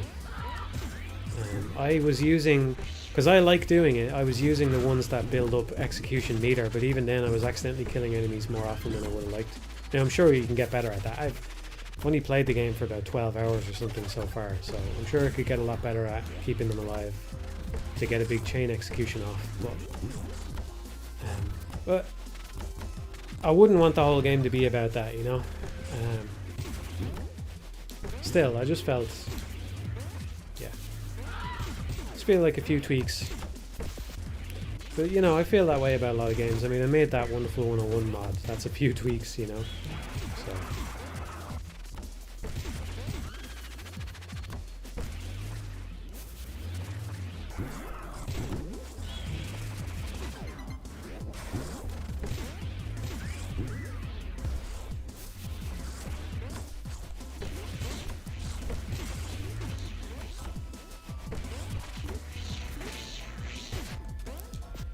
yeah, I don't know. I mean, there are developers I really respect that I would like to help out if they were interested at all. But I just think that maybe it's not a good idea. I don't know.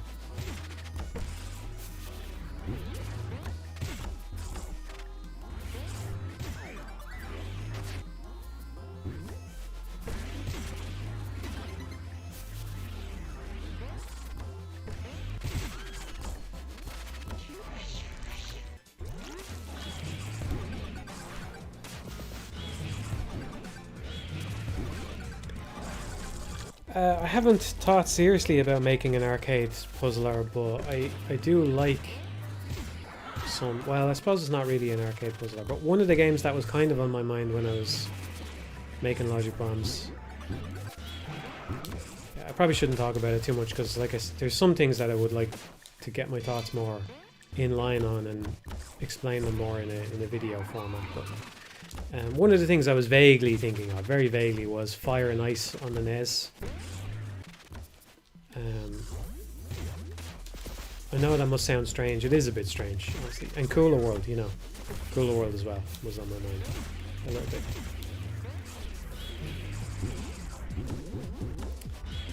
There are, I would say that they're arcade. Fire and Ice, not really an arcade puzzler, I suppose. But it kind of is. It's got that feel to it, you know. I don't know.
Is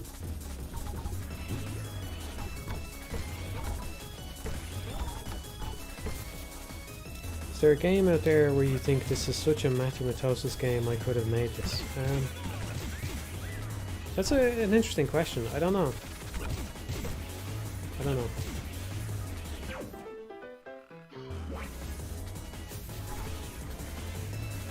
I mean, there must be, of all the games I've played, there must be one that most feels that way, but I don't know which one that would be.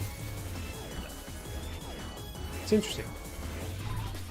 Oh yeah, before I forget, I was talking a little bit about financials and stuff on the last stream. I said that I'd give at least some idea of financial situation. I'm not going to do it right now. Well, I can tell. Somebody said I get that mathematosis feeling from Lucas Pope games. I tell you now, I definitely don't have the skill to make something like Obra Dinn at my current level. And I would not have thought to make Papers, Please, much as I wish I would have. I'm not going to give financial information right now. And when I do, I'm not going to give exact figures, you know, but I'll give you some idea of how the game did. But I'm curious because, you know, I'm just like you. I'm on the other side of every other game where you go, I wonder how much money they made on that or how it did.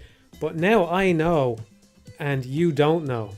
So I'm curious to see it from the other perspective, if you don't mind. Leave your meme answers at the door for a minute, okay? How much money do you think, let's put a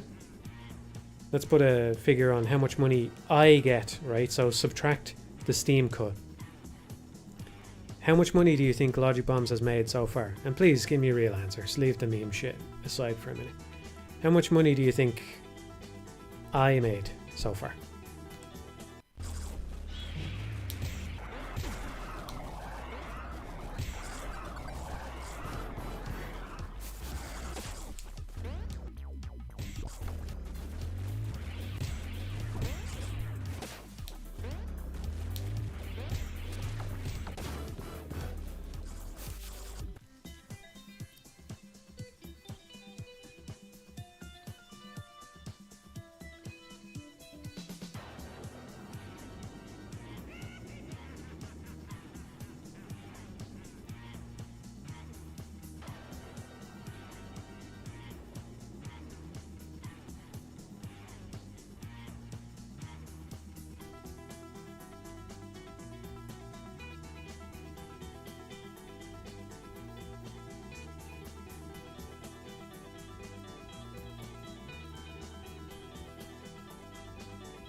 Interesting. It's interesting.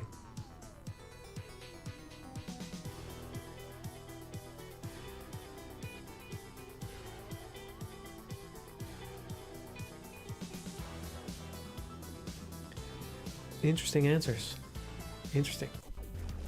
I don't know how much of an idea I should give you right now.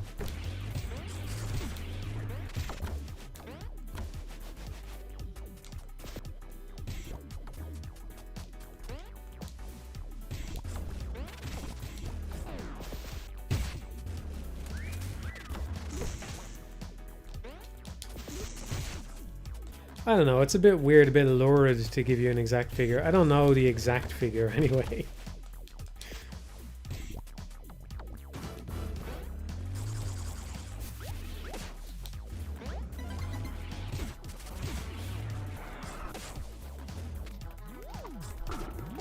If I tell you how many copies sold, then that's pretty easy to answer. You won't get the exact right answer, you know, just because of the way the money turns out. There's little things that you wouldn't think of, you know, like regional pricing, for example, plays a factor. So it's $5, but depending on where you are in the world, the amount that you pay for it doesn't turn into $5 at the end, right? In some places.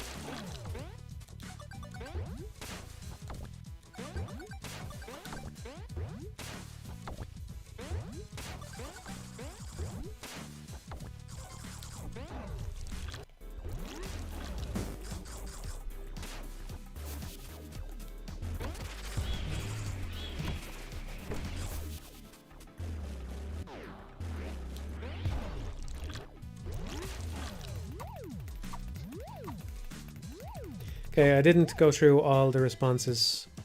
I didn't go through all of the responses exactly. But from what I saw, most of you guessed too low.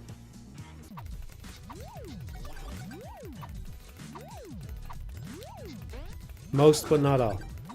Some of you were over.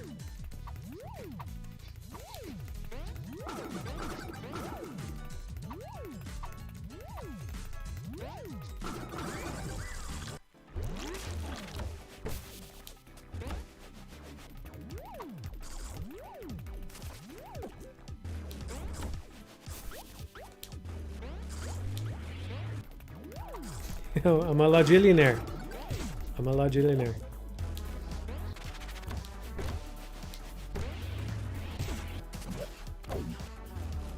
I didn't mean to flex. It wasn't intended to be a flex. I was just curious what. Well, one thing I would like you to bear in mind, even though most of you guessed too low, is that it does represent a significant amount of work, right?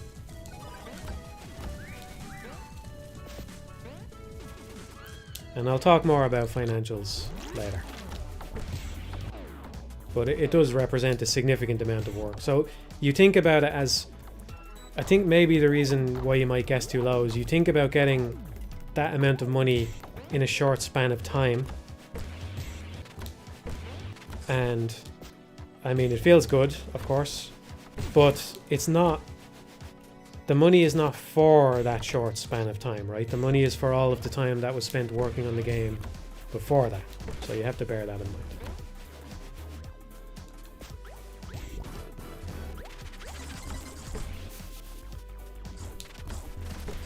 mind.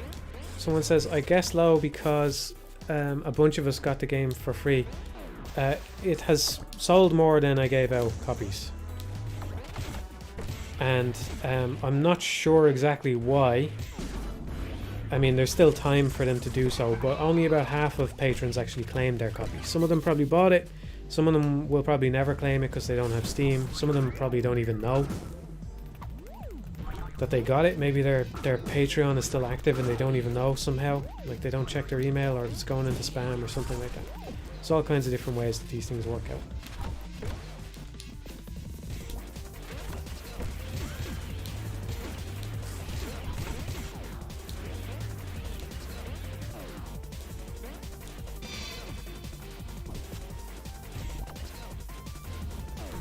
I might give you a better estimate at some point about how we're doing, but I'll leave it at that for now.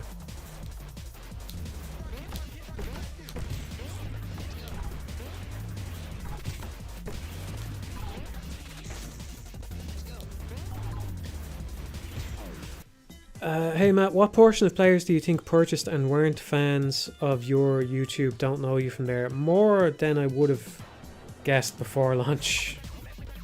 More than I would have guessed before launch. If you go on to the store page and check out the reviews, you'll see that there's actually a bunch of them in Chinese. And these are all people who didn't know me, presumably. So I think there's a bunch of people that didn't know about me.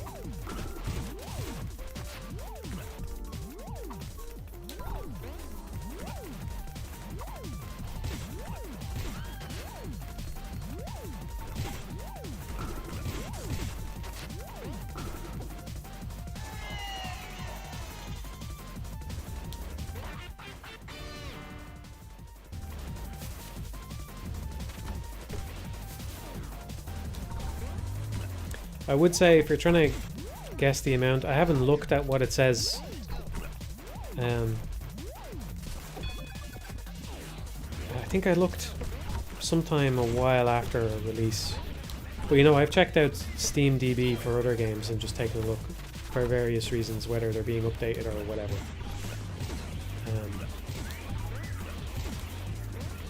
I don't know that I like that you can go and do that, you know. I think Valve made changes to it recently where the repositories are private, default to private now and all that, but the reality is what it is. If they give like sales estimates, I wouldn't put a lot of faith in them. So don't look at those. But I haven't looked exactly at what it says about logic bombs in a while, so maybe it's accurate.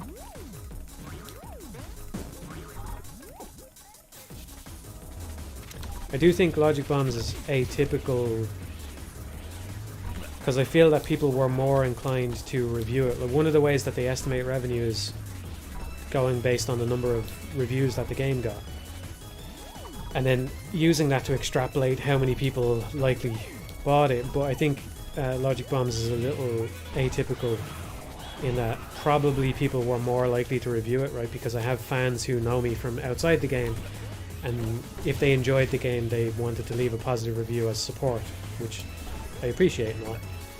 But it does make the game atypical in that regard, you know?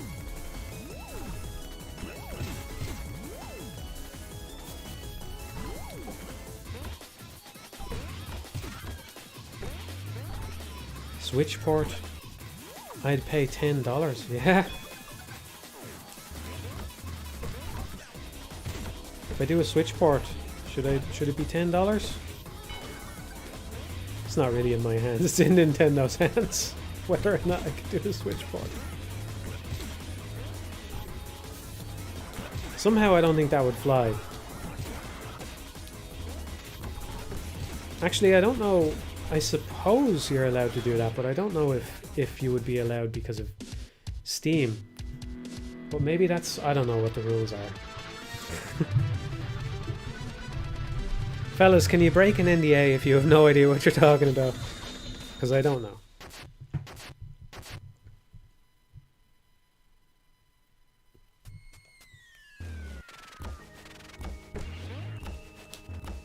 I don't think I've ever seen that before, where a game is priced differently on different platforms. Well, I suppose sometimes Switch games are cheaper because they're...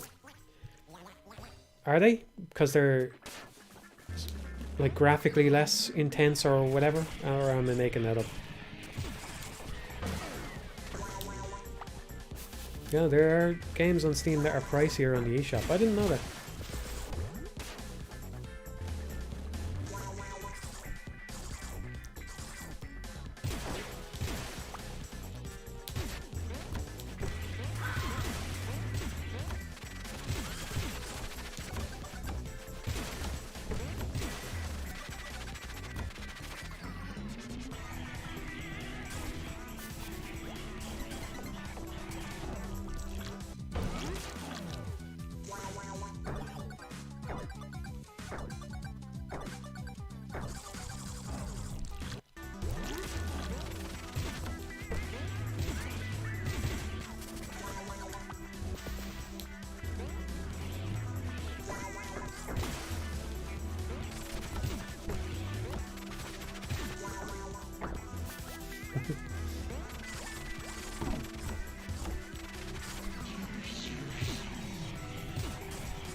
I think I played Shadow of the Ninja Reborn. If it's the one I'm thinking of, I didn't really... I thought it was fine, but it didn't blow me away or anything.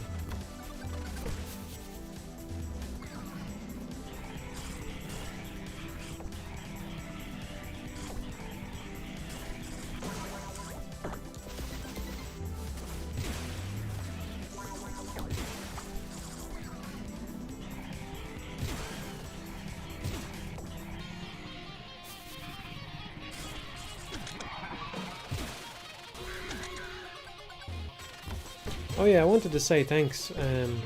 Somebody mentioned it on the last stream, the Kid Amnesia Museum thing.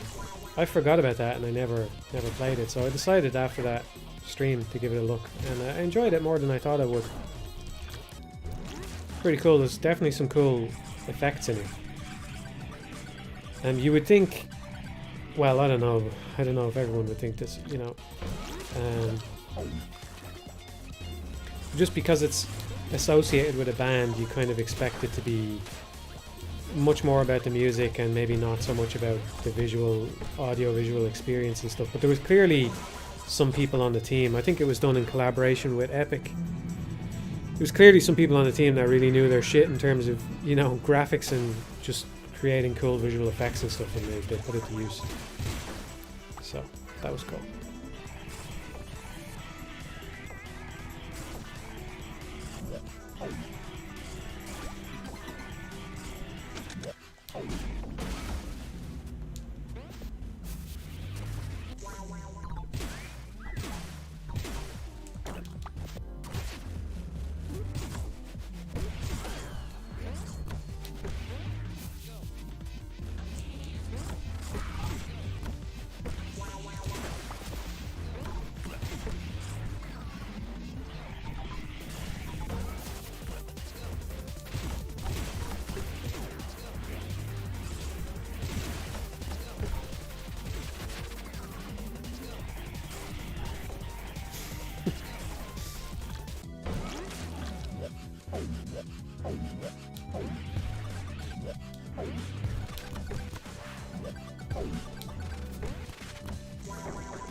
Somebody putting a less pleasant spin on the thing, and this is another way to think about it, and this is the way in which it's a lot less impressive.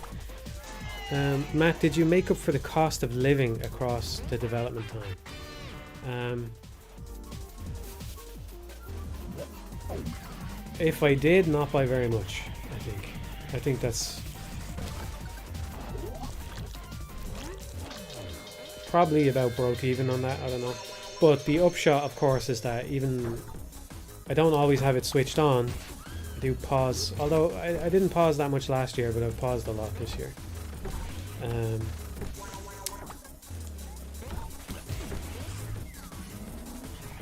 Yeah, if you well, yeah. Let me put, if you factor in the cost of living expenses as part of the expenses of the game, then most of you guessed too high.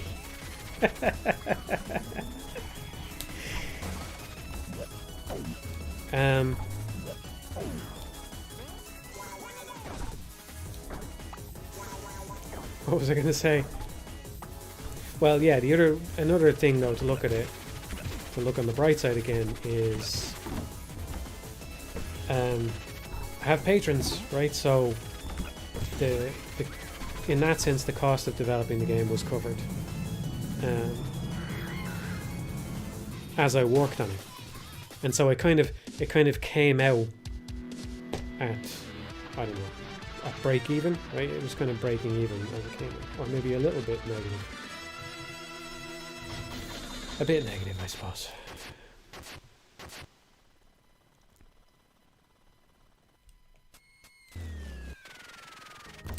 I was working on other games for some of the development, but not for a good chunk of it at the end. Oh wow, I missed in both of those levels, but I still, look at that though, I still got the P rank. I forget about that one in the golf all the time, but I usually get that one. I don't know what one I missed there in the alien level.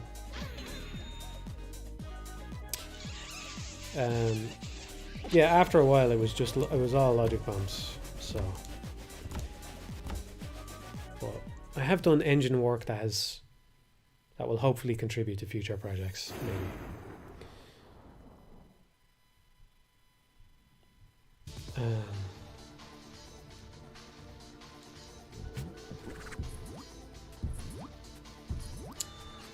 What was I going to say? Yeah, even just doing the little updates that I did recently, I kind of learned some things that are useful to learn, you know, before I've already done some work on the engine again, but before I carry on, yeah.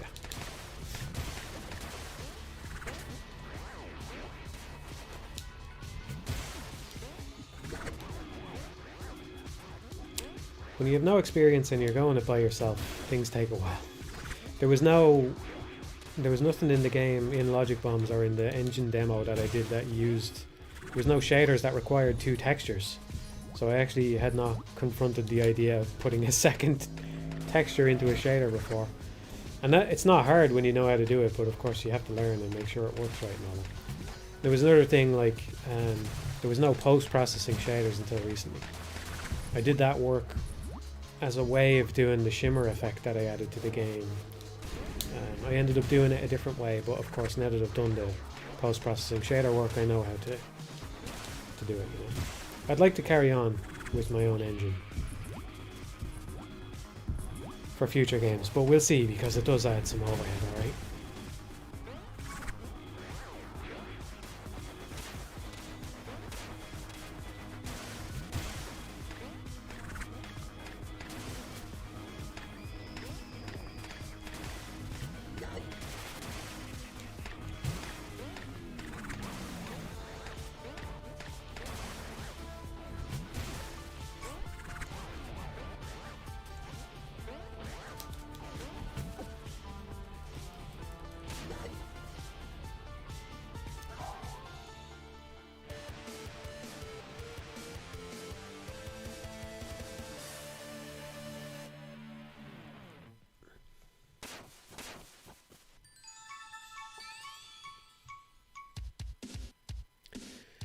Does it feel like you're kicking off a new career, or did it feel like it once you released the game? Kind of.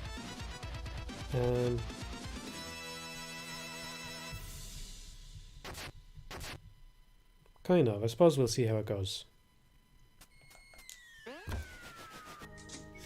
I'm not fully committed to working on another game as my next thing. I'm not sure. Maybe it's time for the streamer arc, you know?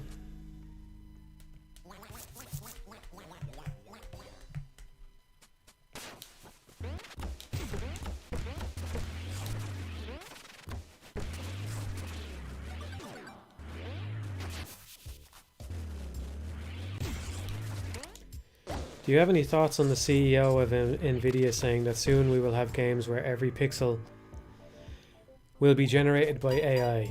Yeah, I think it sounds fucking horrible. That's my thought on that. I think it sounds absolutely fucking horrible.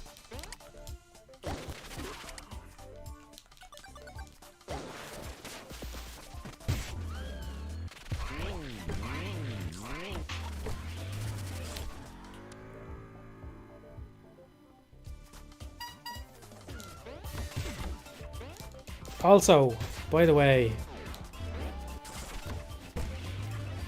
it just doesn't look good.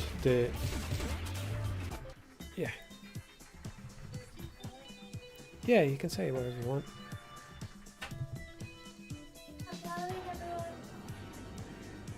Probably have a hard time hearing you because the mic is pointed this way, but I'm sure they heard you. Yeah, thanks.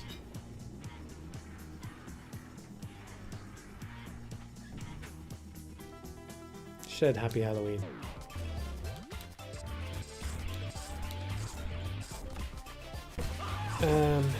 What was I saying?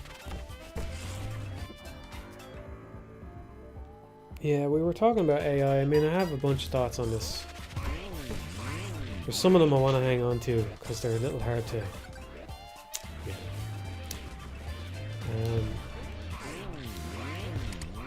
Here's I give it to I have 2 thoughts I can get out now on stream. First one is the blurry. I have yet to play a game where the blurry, whatever you want to call it, temporal anti-aliasing shit looks even remotely good. You know, I have yet to play a game where it looks good.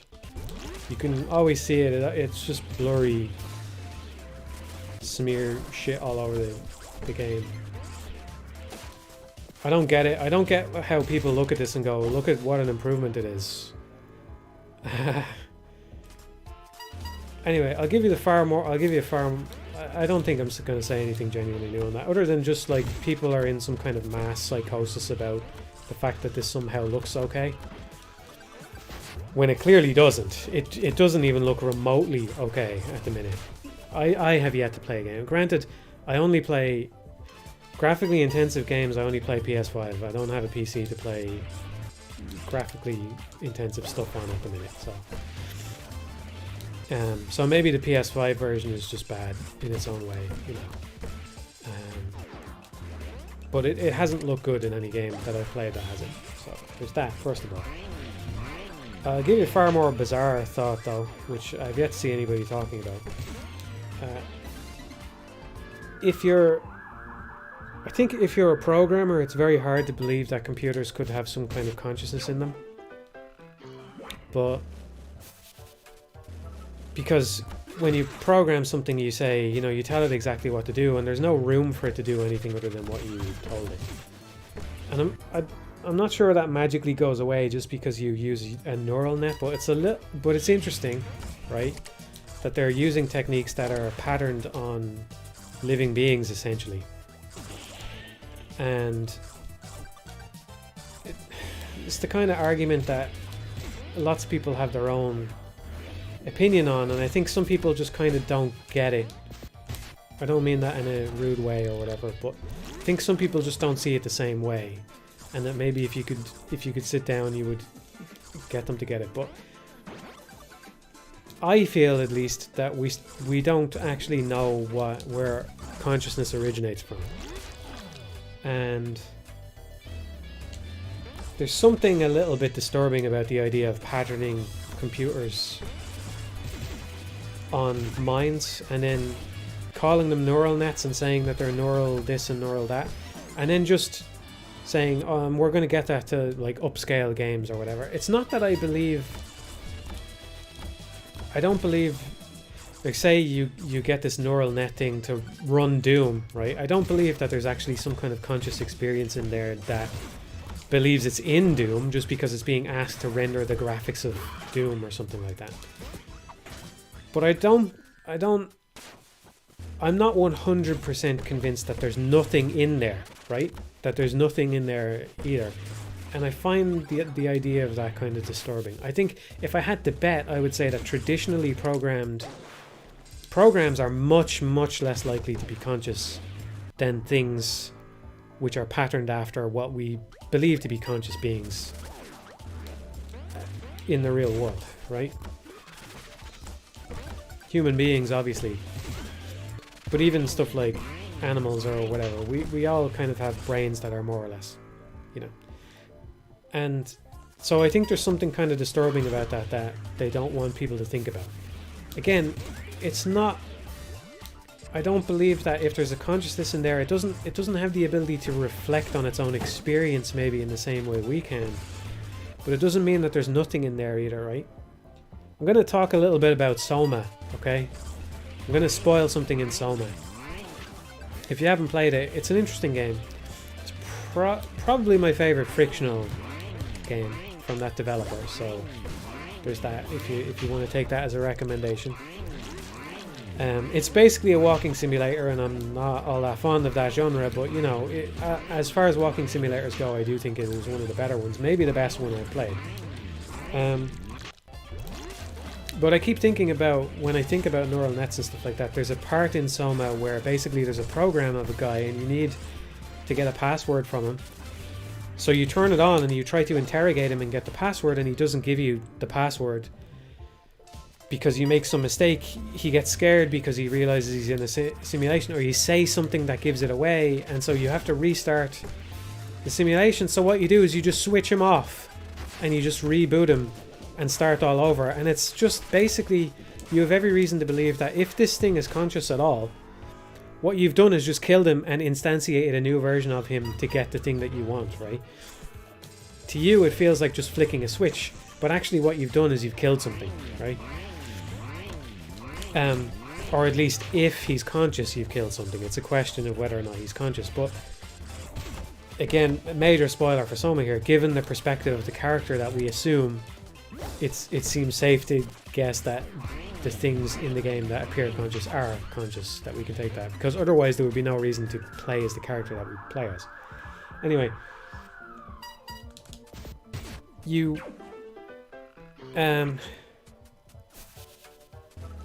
yeah, I don't know, that pops into my head sometimes. I just think that's what you do with a neural net. You say you just say your job is just to guess what the pixels are, you know. It's the Rick and Morty salt shaker thing or whatever it was in that, you know.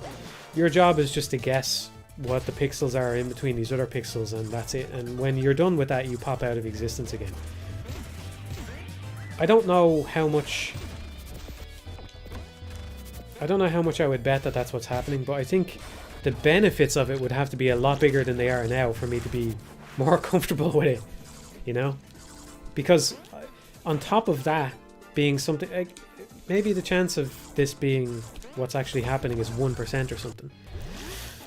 But the benefits are not even good at the minute anyway, you know.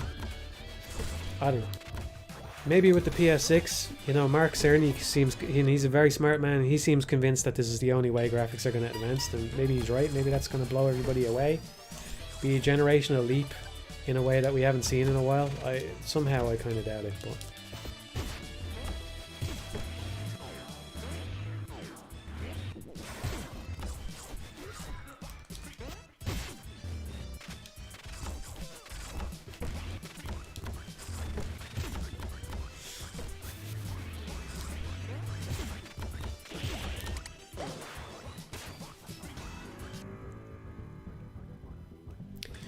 neural nets are just maths, statistics, and computer science. But couldn't you say people are just biological, are just chemical reactions as well, right?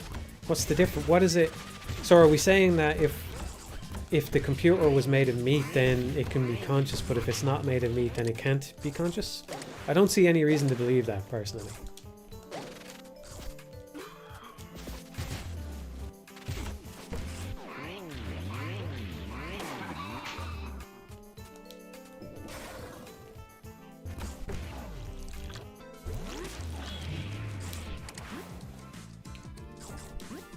Especially when what they're doing with these techniques is they're trying to emulate the way that minds actually work by forming...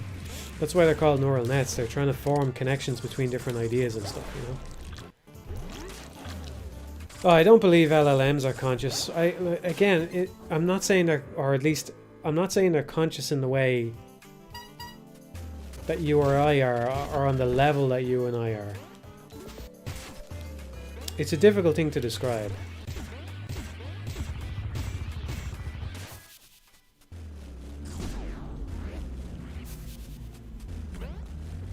Just in the same way, you don't expect a dog to be able to understand everything about human civilization, right? You don't expect him to be able to articulate anything to you about his experience, but you believe that dogs are conscious, and that's why you try to treat them nicely, right? Because you think that there's something in there, and if you're bad to it, then it suffers, and that's not good, right? So, and it's not human, and it doesn't have a human understanding of the world, but there's still something in there.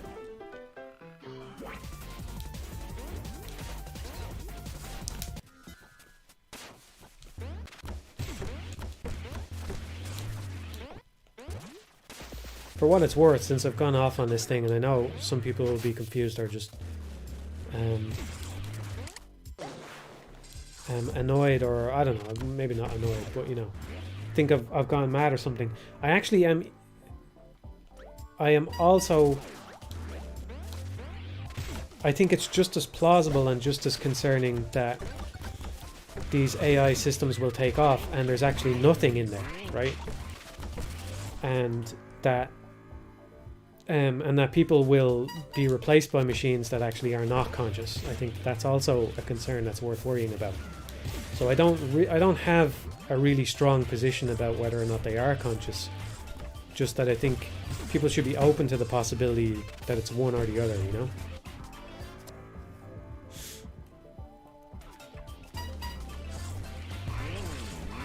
Yeah, you can be open, you can believe that something is conscious without believing it can suffer. Yeah, I imagine that that's not true of most or all animals because of the way that animals have to exist in the world. But yeah, I think in principle that maybe that could be true of these systems.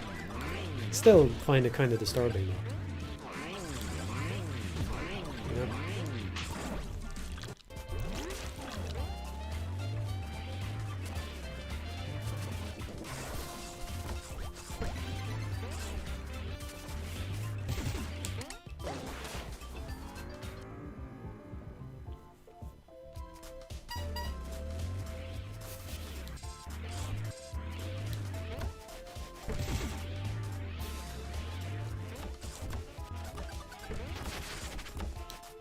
Should probably be paying more attention to the chat because it's an interesting discussion.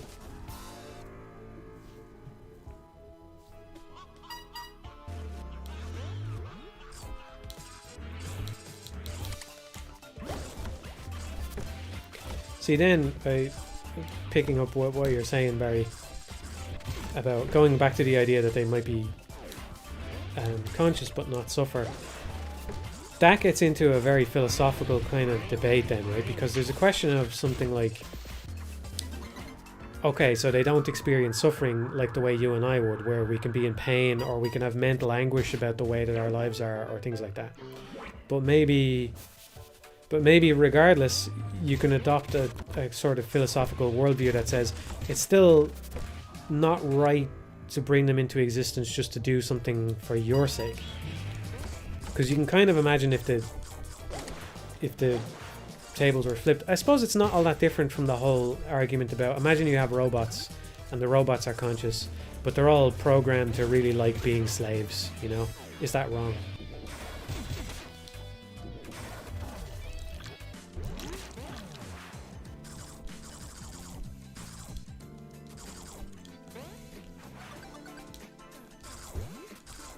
Yeah, it's a bit different from that example, I suppose.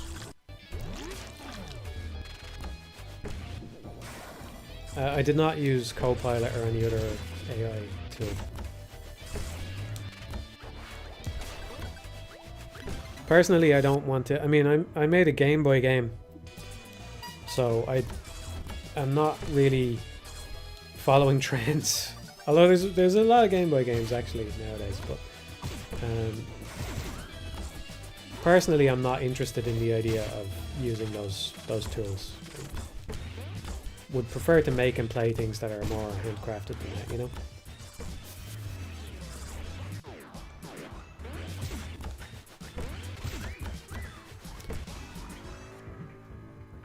I understand the argument. That means that you might get left in the dust. A few Halloween treats for me. I understand that means I'll take a break. That means you might get left in the dust because your productivity might not be at the level that will allow you to keep up, but then I just maybe won't make games. I don't know.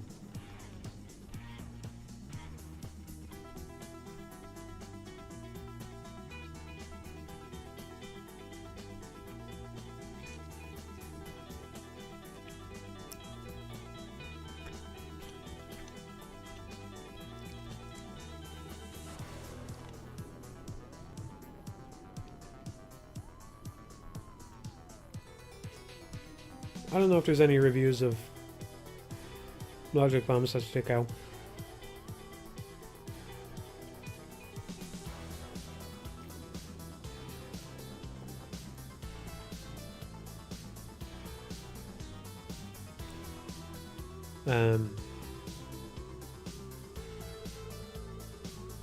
Yeah, there's been a few interesting thoughts in some of the reviews from what I've seen.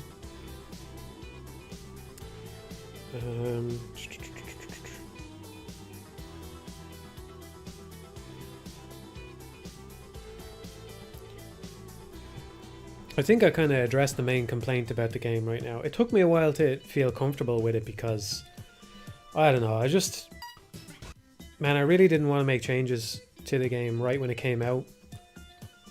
It feels disconcerting to me, especially because I'm in this by myself, right? At least I'm in all the technical side of it myself. So it feels pretty disconcerting and kind of I'm happy to improve the game, but it always feels kind of bad when I'm uploading that build to Steam, because I just think, what if you just broken everything? I'll always triple check everything to do with save files and make sure that this, like, I haven't touched anything to do with save files. It's not going to affect anyone's save. Let's make sure about that, you know. It doesn't feel great to me when I push an update out. So I was a little bit worried about that as well. But I think I addressed the main complaint, basically. The reason I became comfortable with making some of those changes about highlighting things is just because I realized that if you play the game without making mistakes, which is kind of how I want people to play it and how people seem to be trying to engage with it, which is good, then you just won't see these things, you know. You won't see the wall number light up. But for the person who does make that mistake, it can save them a lot of time. And it can bring them back into the game if they, you know, where they might have otherwise fallen off course. So it felt like it improved the game without dragging down the experience for more hardcore players, you know. And I think that was the main thing to address. I don't intend to, I don't know, I was thinking of putting it up on the forum, but I don't intend to put in an undo or a highlighter mode. It's not that I don't see merit in those things. Maybe I'm just bullshitting myself here. I don't think that they would ruin the game outright or anything, but I think maybe a little bit of friction along those lines is not exactly the worst thing in the world to discourage people from just trying to brute force their way through without really learning without really getting any insight into the puzzle, you know? So I think, yeah, that's one way as well that that's actually probably the main way, because it's one of the big complaints I got about the game was just not doing enough to highlight your mistakes to you, right? And again, I agree that it was pretty much warranted. I mean, I've done that now. I've patched that stuff in. But that's probably one of the biggest ways that it actually got. I was saying it's easy to overlook it as a Game Boy game. And again, if people say it was stupid to make it a Game Boy game, okay, whatever. But as far as Game Boy games go, it actually does quite a lot to try and help you, you know, lighten the numbers back up and having the different states for the targets and the sound effects. And I was particularly proud of the background information that's put into the different levels, you know, especially when there's a 0 and I just put all the X's on the background, or there's a 10 and I put all the walls on the background and stuff. I was really happy to find that way of do that. So in terms of what you can accomplish on the Game Boy, I think it actually does a lot, you know.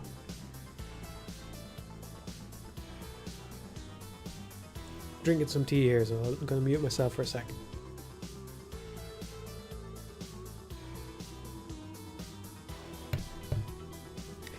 Yeah, in terms of convenience features like the stuff in the background and the numbers lighting up, as far as I'm aware, it has parity with the PC version still on that front.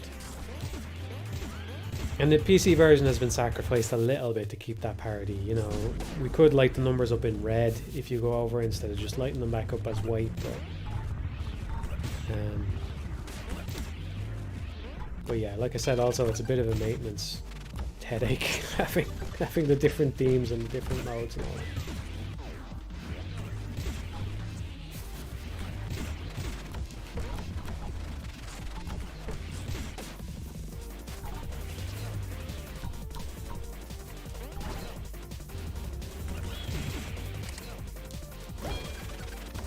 I still would like to answer the question of what's the Matthew Matosis game that I didn't make. I wonder what that is. I don't know.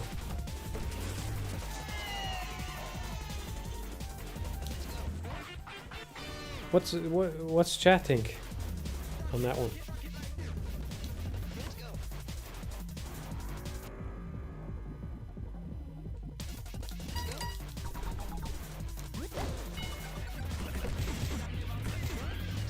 Down well, yeah. Well, then I would have done the here's 3 pick 1, because I would have done the same thing back then. So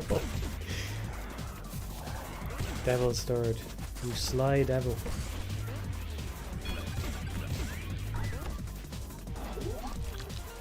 Devil Daggers is a nice answer. That's kind of a nice answer. Because it's...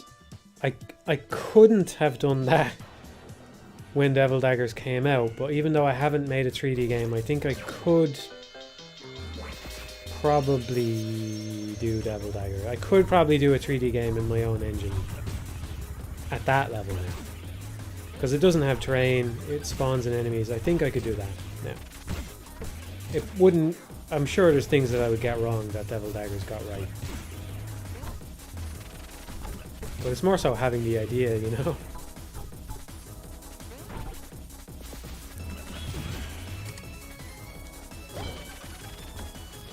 Yeah, I do. I love platformers, man. I do. I really do. I hope to make a good platformer someday. I think I said this on the prior stream, but it kind of is worth repeating. I'm going to say it again to the patrons, but we might be in... If and when I get back to working on another game, we might be in for more switching and swapping around what the project is, you know. I'm hoping that maybe... It's not... I don't think patrons even lost faith in me, which is kind of mad, you know. I think maybe I was losing faith in me more than the patrons, but maybe now that I've actually made something, maybe I'll feel more comfortable doing that, because I think, like I said, more than anything, I just want to make something good. I don't even really care what genre it is or anything like that. If I feel that I can do something and make it good, that's what I'd like to pursue. And yeah. And I think for what it is, I'm happy with how Logic Bombs came out. Maybe I'll feel differently in a few years, you know. But I'm happy with how it came out, and I'd like to get to that point with another project. So part of that, at least in my experience so far, part of that is picking the right project, you know. Part of that is picking the project that you think you can actually bring to fruition. I shouldn't be talking while I'm trying to eat a sweet.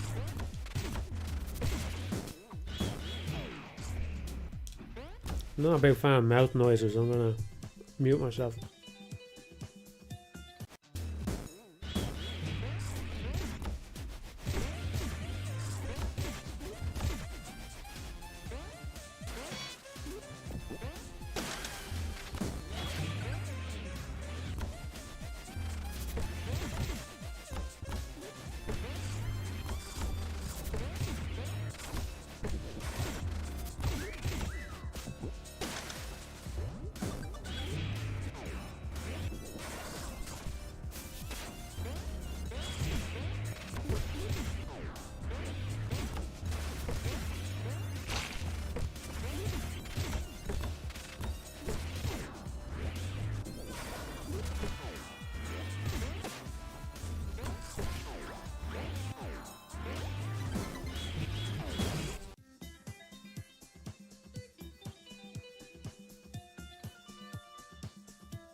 I'm back.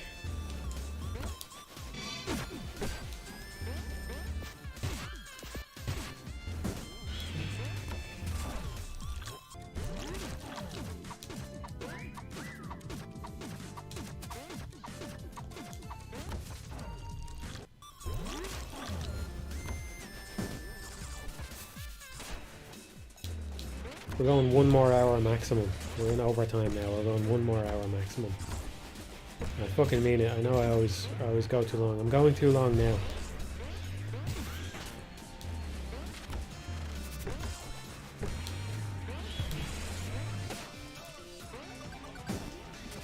Knack 3.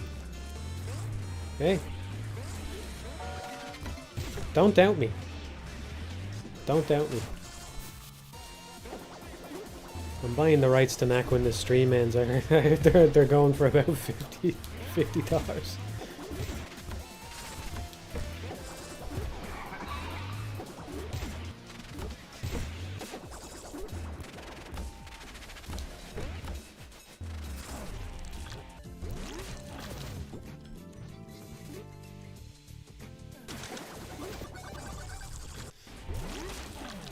What time is it now? It's 2:30. I'll be back in a minute.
Matthew isn't here, so he won't see me say the Wonderful 101 sucks. Joke's on you, man. I've seen a lot of people say the Wonderful 101 sucks.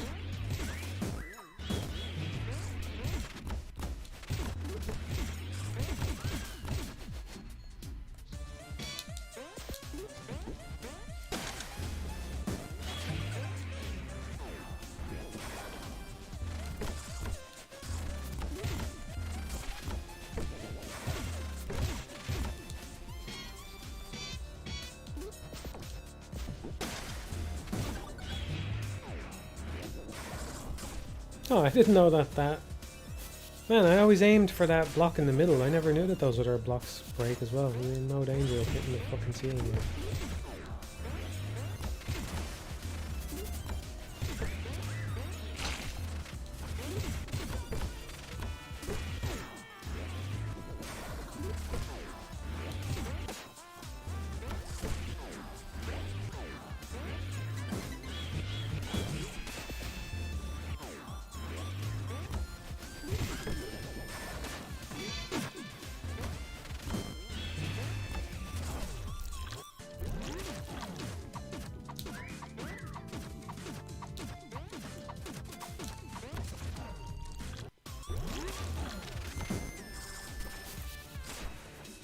I don't, like I said earlier, I don't like finding them, but the secret stages in this game are very clever.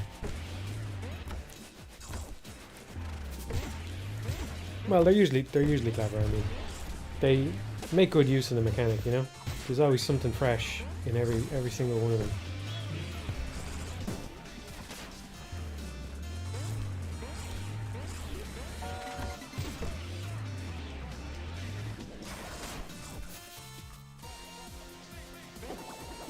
No, I've never played Billy Hatcher. I always wanted to, but I never got around to it. I mean, I've wanted to since it came out, you know, 80 years ago.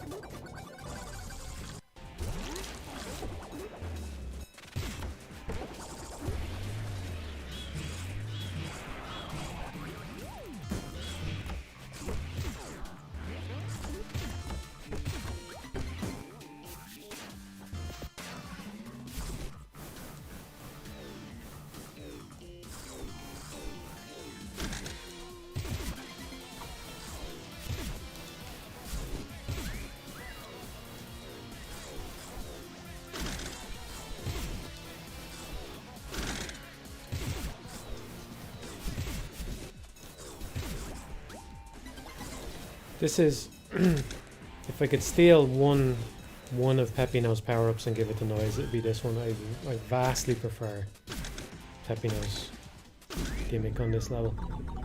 It's way easier to control, and I think it's actually one of the most fun ones. It just flows really well.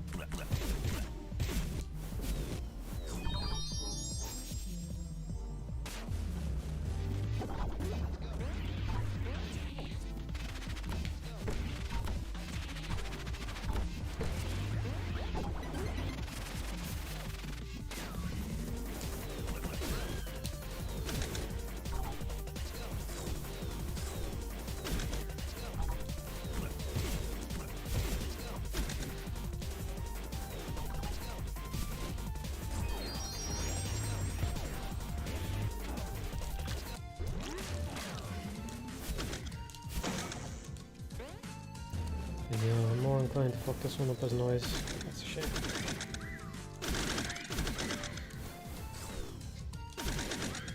Take a break for a minute anyway.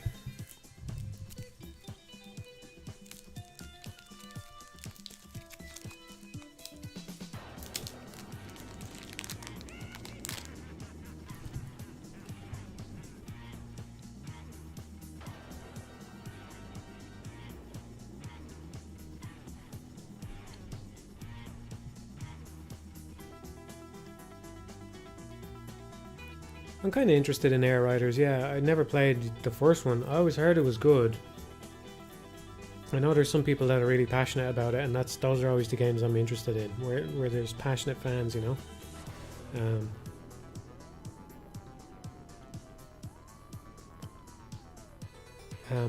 Yeah, so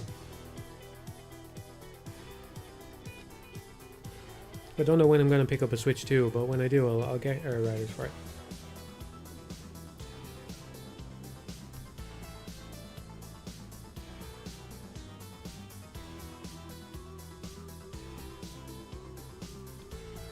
It's October 31st where I am, buddy.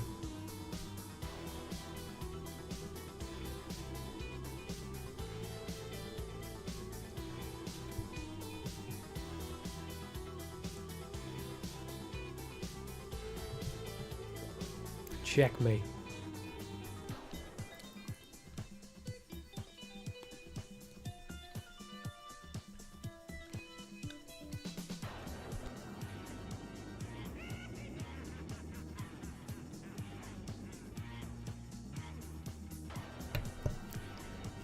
I watched both those presentations and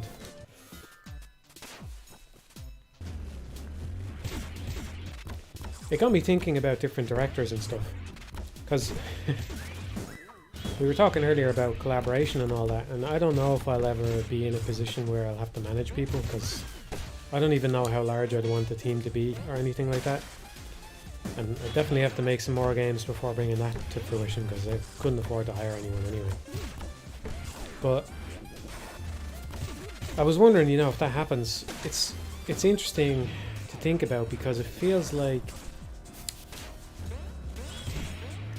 I think Sakurai is one of those directors who he seems to have a skill for getting good work out of people. You know, I think this is true of Kojima as well. You know, you don't have to love his games to recognize that, you know, like for example, on a technical level, his games have always released in a very polished state.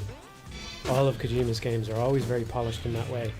Technically, they always seem to run well and look good for the hardware that they're on at the time frame that they're in, you know. He just seems to know how to get good work out of people, and I think that's true of Sakurai as well, because he's working fast on a modern timescale. For him to go from Smash Ultimate to Air Riders, I suppose it's not the fastest turnaround ever, you know, but games just typically don't seem to be made that quickly anymore, especially given that Smash wrapped up during COVID, I think, did it? Or Air Riders would have begun during COVID, so there's that going against it as well. I don't know. He seems to know how to get good work out of people, and I'm interested in how he does that.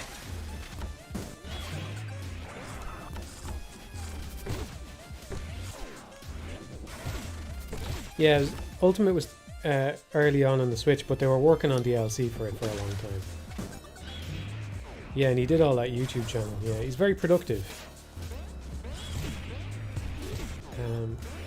I would like to see him make more games that aren't Smash Bros. I'd be happy if he never made another Smash Bros. Again. I'd love to see him do another Kid Icarus.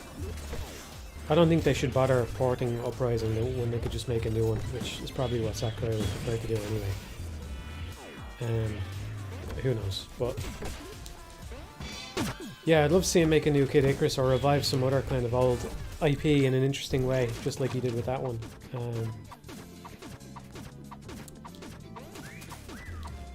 But yeah, he's productive. You gotta hand it to him.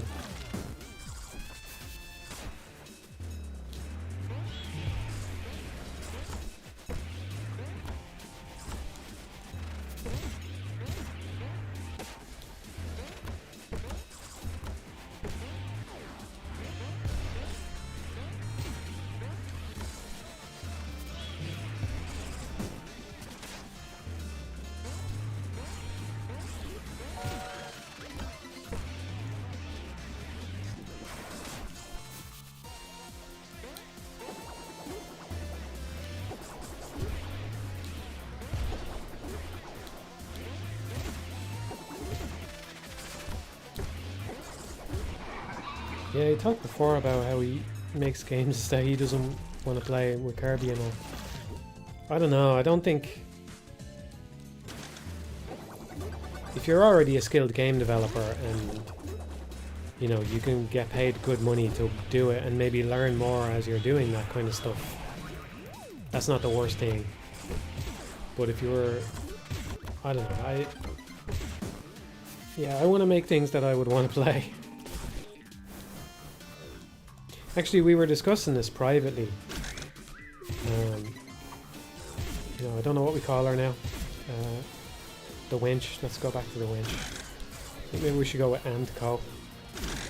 But we were discussing this, and she was saying that, you know, I don't think you'll ever make a game that you wouldn't want to play. And I was saying, I was getting kind of contrarian. Then I was saying, you know, don't count me out. But I think I would have to make a lot more games that I want to play first before I would make a game targeting somebody else. But I do kind of think it could be an interesting challenge, you know, and maybe you might learn things, and that maybe it's worth doing something like that before you are ready to tap out your career. You know, maybe you learn things working. I don't know.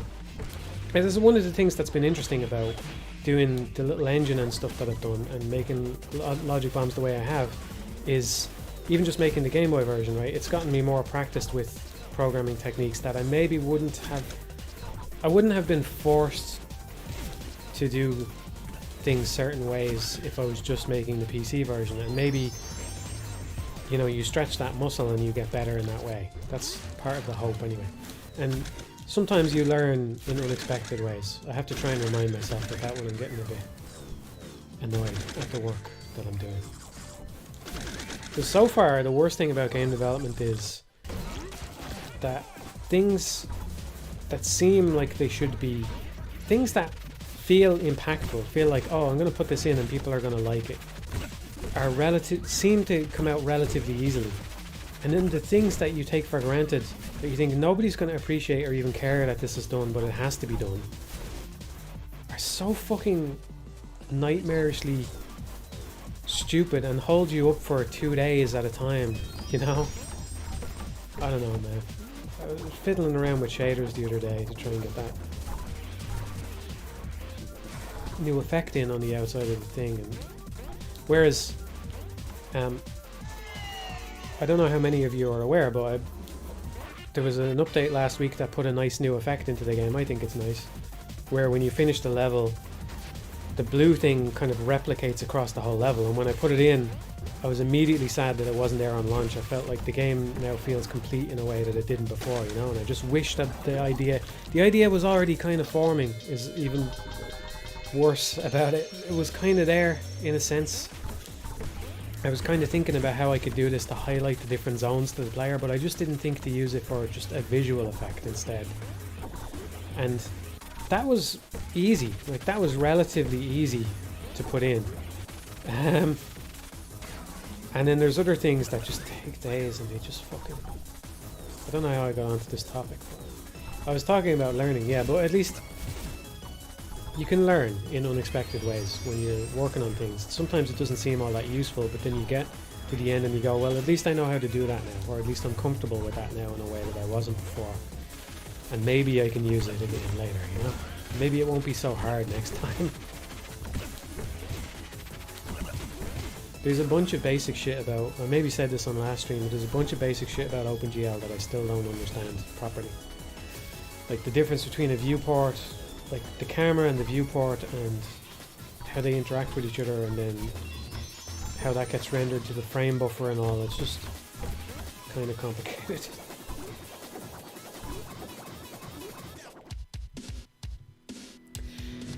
Did you use recursion for that? That is the ideal way to do a flood fill as far as I'm aware.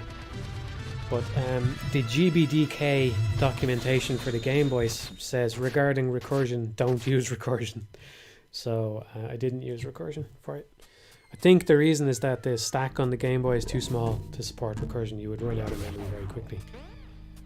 So you can't use recursion on the Game Boy. It's pretty funny in the documentation. It's got a bunch of advisements about, you know, if you're using integers, make sure you declare it as an unsigned integer 8 so that it's the right size and it's not taking up extra space. Do this, do that, and then it says recursion, do not use recursion.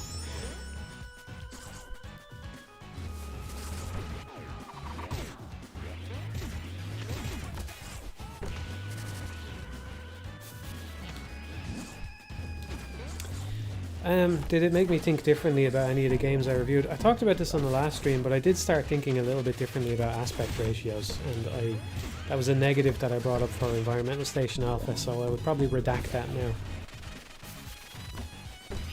I think there's practical reasons not to do it this way, right? Especially because it's my first game, and I'm like, the resolution thing that's one of the examples of just getting the thing to display in the correct aspect ratio and allow the window to open in different sizes. And I was using SDL to handle a lot of that anyway, right? But it's still a pain. It was still a big pain. Especially when you have all the game done and you're just thinking, this is the thing that's blocking me from releasing the game. Anyway, you know, it would be nice if you could display the game in a correct aspect ratio window, or even full screen like that. And maybe that's the way games should be doing it. And maybe in the future I will release a game that uses a non-16:9 aspect ratio, which is, I probably would have just defaulted to that every time if I hadn't made lobbyforms. But now I think I'll think about it. And probably I'll just use 16:9, but I might use a different one.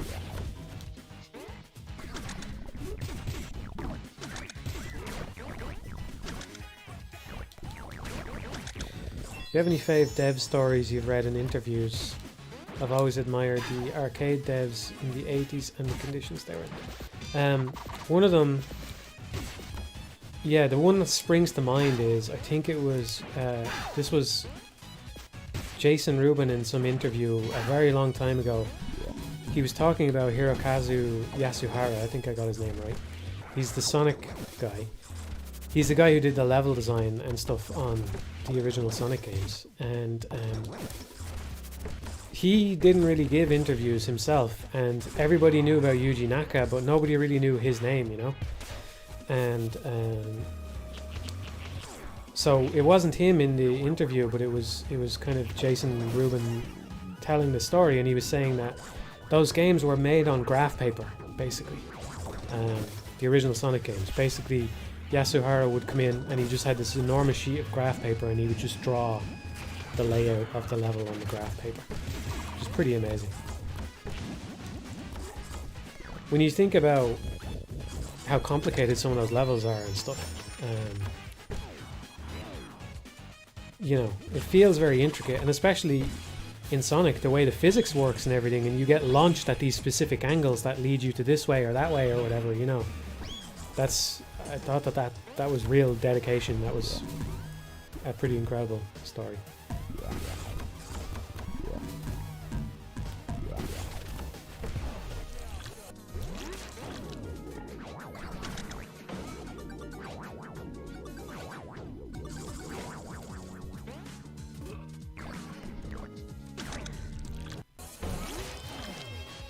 Yeah, I heard about the YouTube. We messed up our P rank. Apparently they're going to start upscaling everything to 1080p with AI. Ridiculous. Absolutely ridiculous.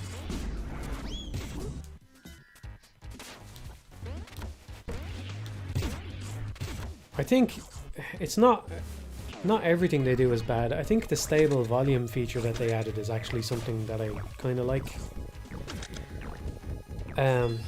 But you know, most of the time when they add features, I just think this is something that in 6 months I'm never going to see it again. I'm kind of surprised that, yeah, I will opt out of the AI upscaling if it's possible. I will do that. It goes without saying, basically. But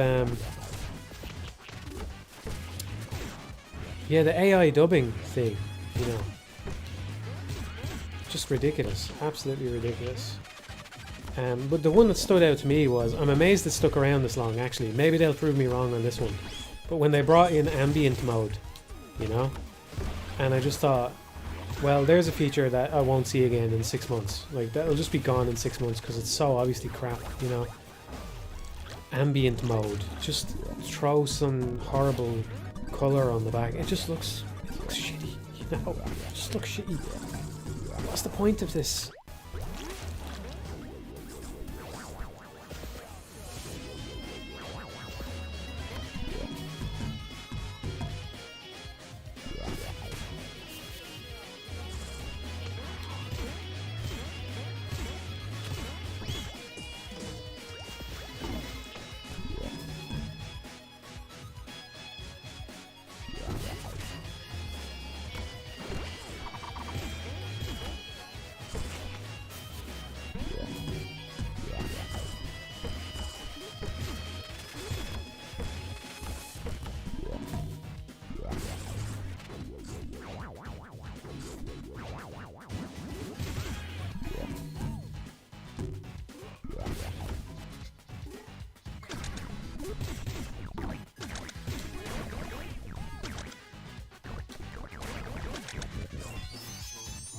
It's weird, earlier it felt like time was passing very quickly, but now I would say that it feels like it's been more than 2.5 hours. Oh, I suppose, okay, I get it now, I get why I'm confused.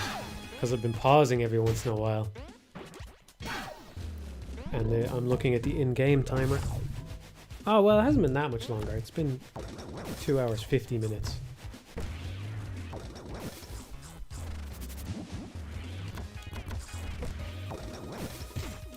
Forget how many levels I have left in this hub. I skipped the ice level last time. I suppose I'll try it this time. It would be nice to P-rank the whole game in one go at some point. So, If I want to do that, I have to play the ice level.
Yeah, I like this song.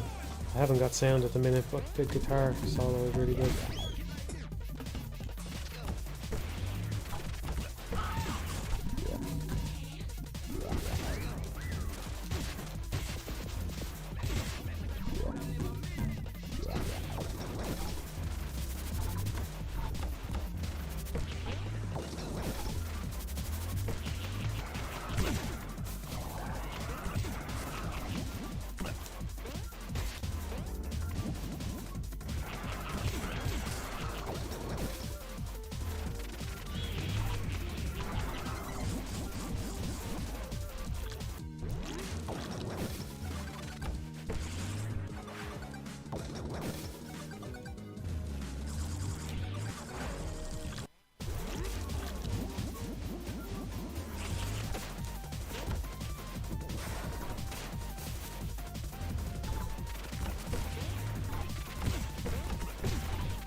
Wouldn't say I'm locked in, more like zoned out.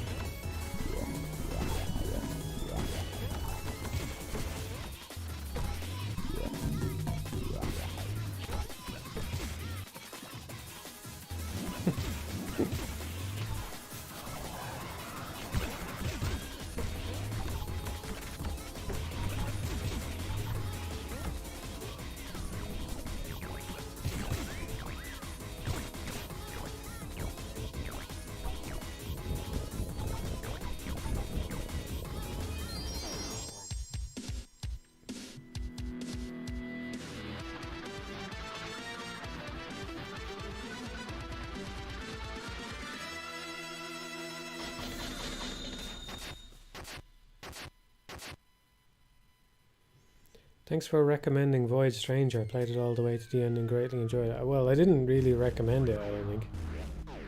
Definitely talked about it. I might have given it a kind of somewhat hesitant recommendation. I think they added more to it since I played it last, because I do have mixed feelings on it, but I think they added something to it since I played it. I did a lot in it. I don't know if I did everything, but I did a lot.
I'm getting kind of tired, so I'm gonna wrap up soon. I'll try and beat this level before I do, though. It might take a while anyway, so we might be here a little while longer.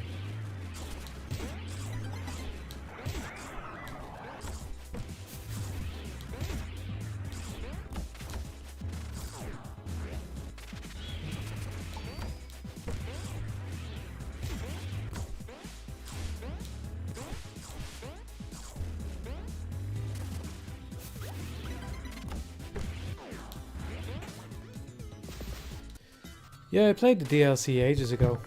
I thought it was okay.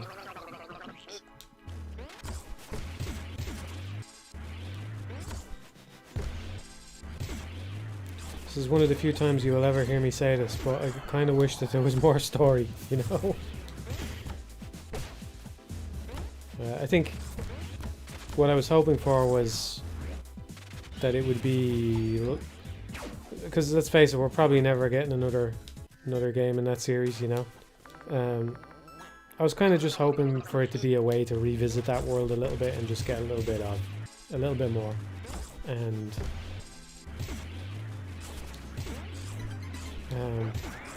it didn't really feel like that, you know.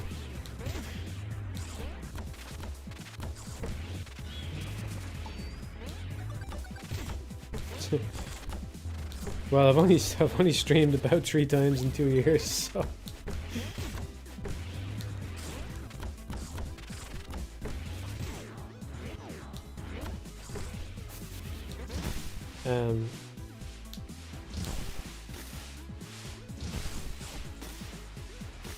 I thought as a game it was alright. Personally, I think the controls were a bit fiddly. You could kind of fix it by remapping some stuff.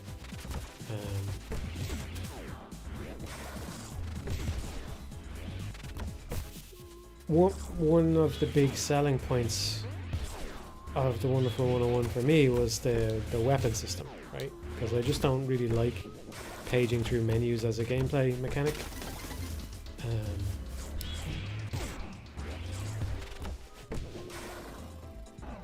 And I felt like they kind of just imported that into the game, into this mini game, right? So to me at least, it felt very misguided. Now, if that's not part of what you care about with the Wonderful 101, then I could see why it wouldn't bother you at all for that to be totally different.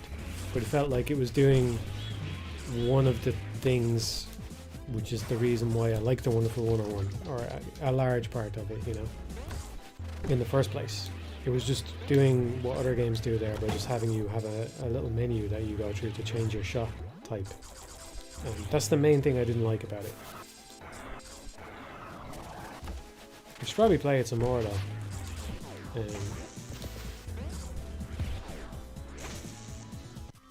Yeah, I did feel like there was care put into the levels and all that in the rankings, so I probably should go back and give it another try.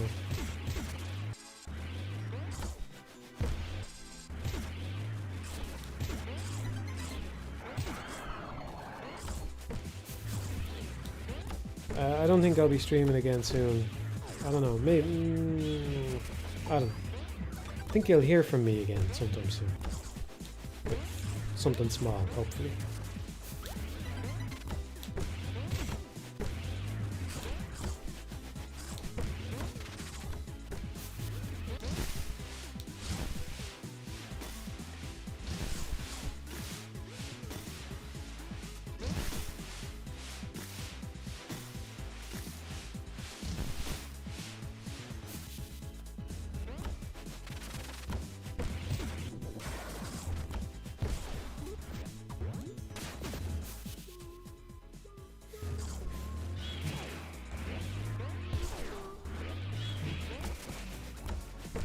Don't get too excited, but it's good news. Hopefully, I mean, I can't... We'll see. We'll see how it goes.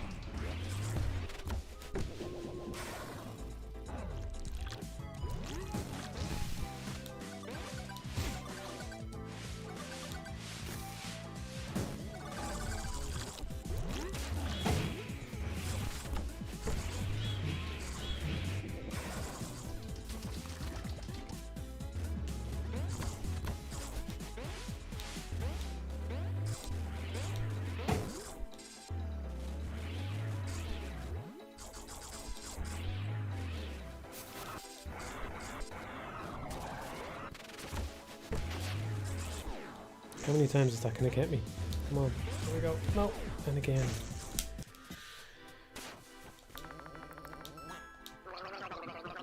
How much would you say you enjoy the actual process of making games? You know, there's times when I enjoy it a lot. I think it seems to be trending to being more enjoyable as I get more established on the programming side of things. Part of it is just I was learning Game Maker, and then I was building my own little thing, and you know, you feel like you're starting over, and that's not very good, and you don't really understand how anything works and all that. Getting set up on a new project is just always sucks as a programmer, I think, you know. I've always felt that way. But now I understand more than I ever have about all the little parts of that, so it's actually easier for me than... It's finally kind of gotten easier for me to get set up on things. And I have a little code base that I can use to at least, you know, draw rectangles to the screen if I want to. And there's things I'm looking forward to doing as well on the engine that I think could really boost it and turn it into something worthwhile and all that. And there's times when I really enjoy it, yeah. There just is other times where it is absolutely fucking miserable. Yeah.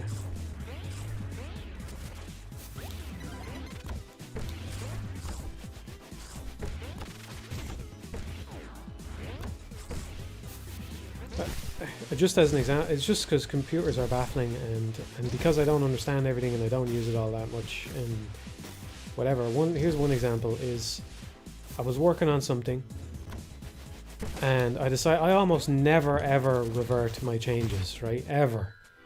And I decided finally to roll back. I implemented that. I think it was doing that shimmer effect in the new update of the game, right? I did that using a post-processing shader, and then I realized actually there's probably a better way to do this, which is introduces less overhead and I'm more sure about what I'm doing. So I'll do that approach instead.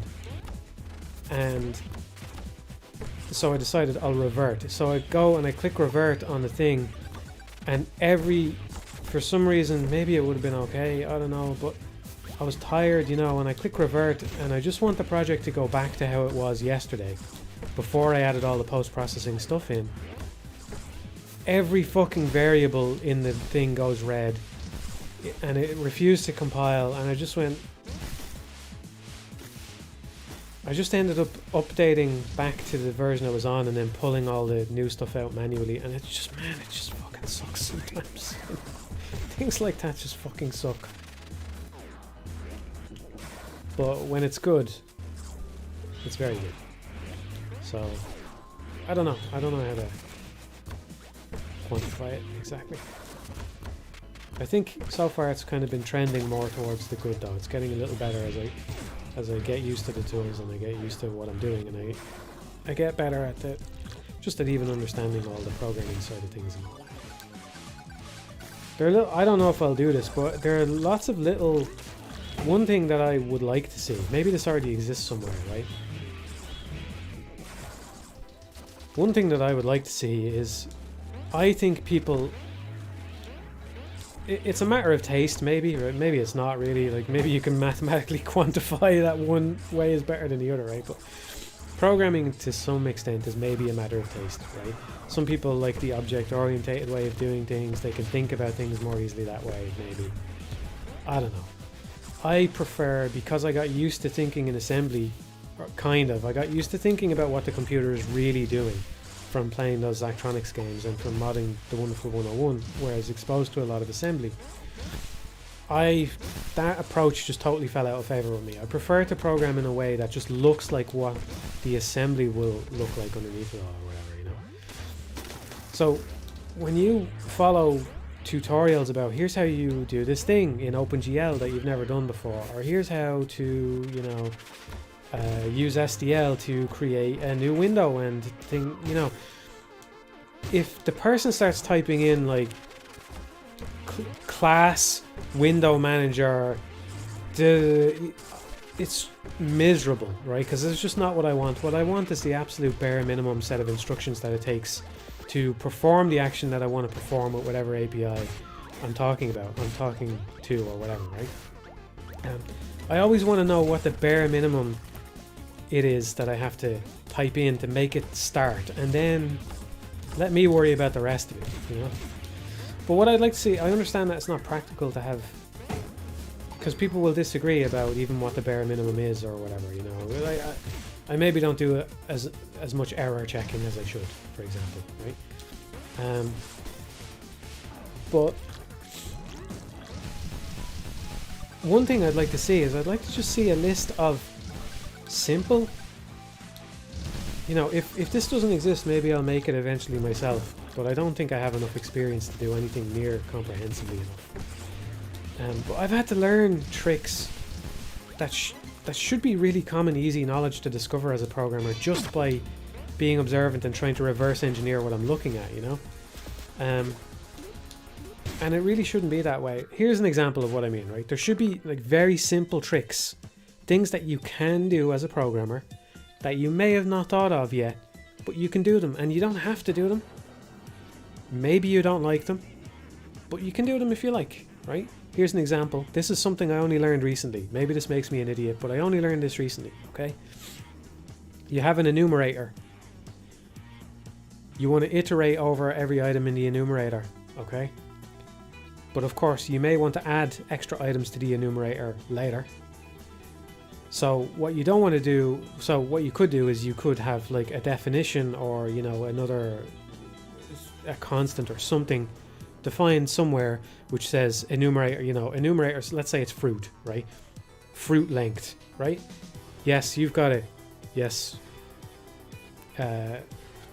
Wesson says it. Exactly. You just put number of fruit, num fruit at the end, or count or something at the end as the last item of the enumerator, and that way you can always just, the count will always automatically update if you add something in to the middle of the enumerator, right? I only learned that a few months ago, and I only did it by looking at a piece of code that I didn't write, and I looked at that and I went, why is oh, I see, I can put that there, and then it keeps it in, you know. And you don't want to use that everywhere. You don't want that in every enumerator. You don't, you can, can be a problem where if you have a hammer, everything can look like a nail, right? You don't want to overuse it.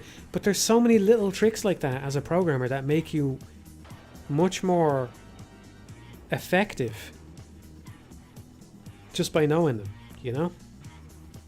Just if you can pull that trick out of the hat at the right moment, you save yourself a lot of problems down the road.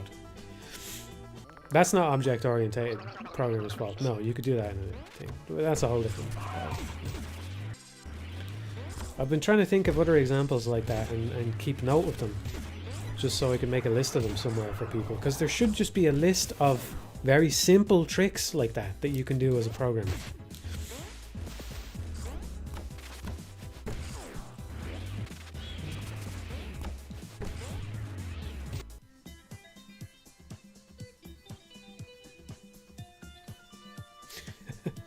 Yeah.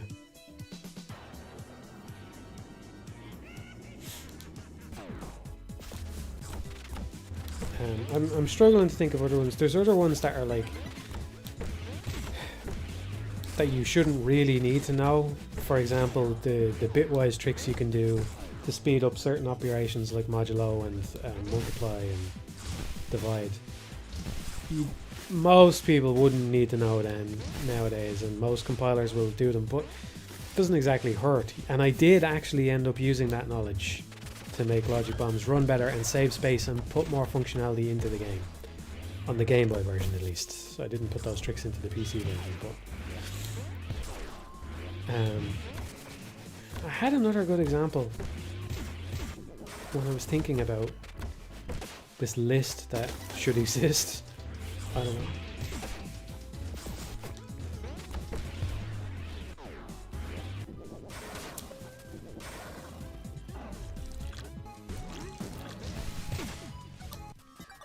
This is a bad level to be playing while I'm this tired as well. It would be nice to be there.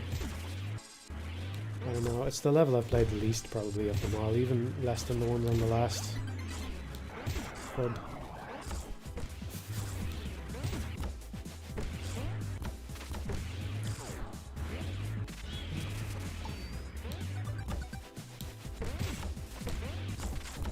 I'll give you another example, right? And if you're an advanced programmer, this will sound stupid to you, okay?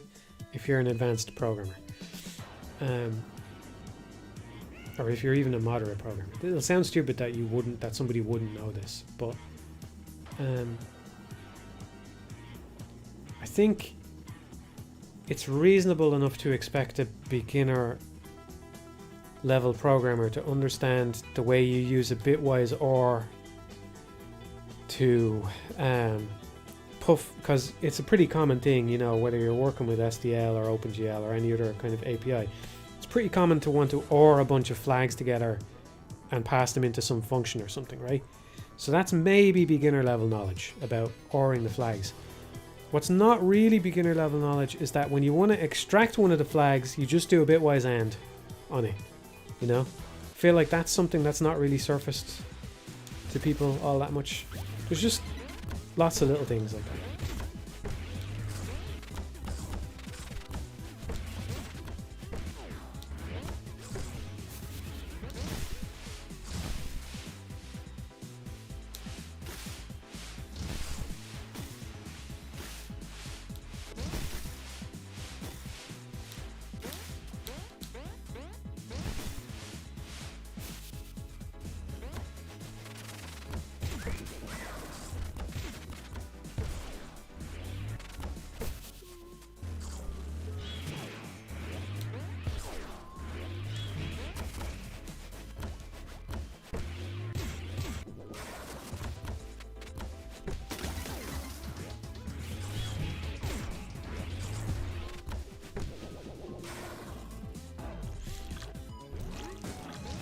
Yeah, you might be right. Somebody says a lot of advanced programmers wouldn't know about that.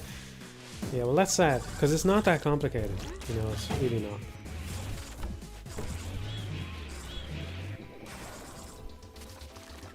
And I don't know, maybe I'm crazy, but that's very powerful, I think.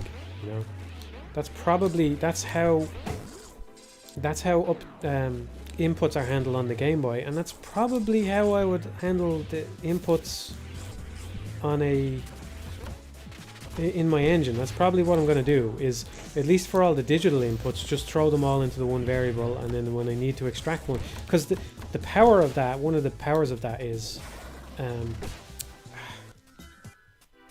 one of the powers of that then is just your ability to check multiple conditions at the same time very easily, you know? Like if two flags are functionally equivalent for a certain thing. Like one of the things, I'm trying to give a concrete example. So one of the things that we do in the, there's the inputs and then there's kind of abstracted inputs, right? And the abstracted inputs for logic bombs have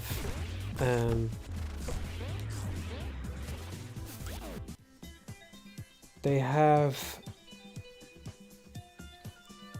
different, well, I suppose this isn't that relevant, but there's a distinction between what is the affirmative button for the menu and what is the button that places a wall, because you're allowed, there's a toggle button that allows you to swap A and B, which one places the wall, but I didn't want that to swap which one means confirm and cancel in the menu, right? But then there's other examples of, like, if you are quitting out of a certain menu, say you're in the view control menu in the game. This might not actually be in the game right now, but if you want to back out of a level, we can accept both the B button and the start button, let's say, just by ORing. Yeah, it's too hard to describe without an example on screen. I'm not going to bring up an example, but you just OR those two flags together and you AND that, and it's powerful because it's fast, you know?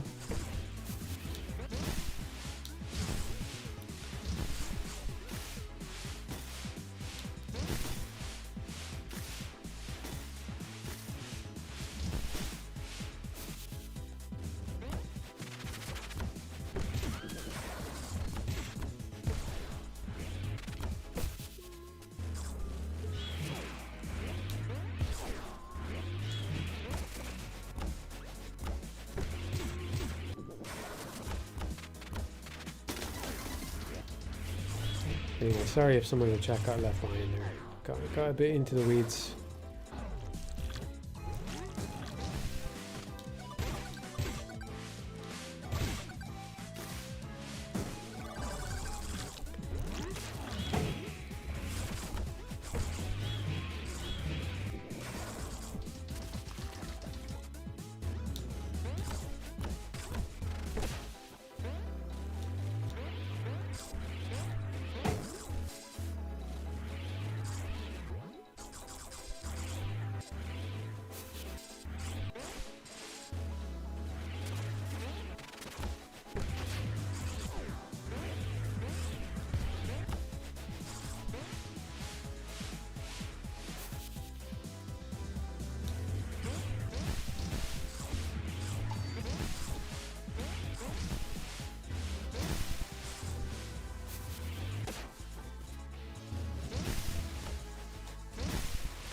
Yeah, you've used that for movement with each bit representing a direction. Well, yeah, that's totally fine. If you want to do it that way, that's totally fine. That's part of the point I'm making, is that it's actually okay to do it that way, and maybe even preferable.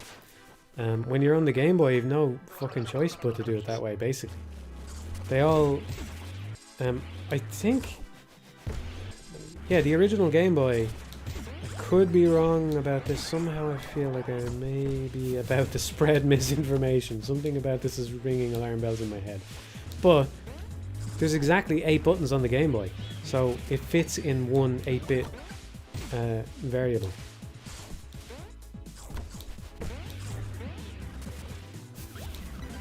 All of the inputs on the system fit in one 8-bit variable. And that really matters when you're working at that kind of low level. But, like, yeah, you could say you're caring too much about optimization, but it still matters on a modern computer. It's still every little thing you can do still matters. Of course, there's some other much more huge problem in your game somewhere that's causing way bigger performance drops, you know.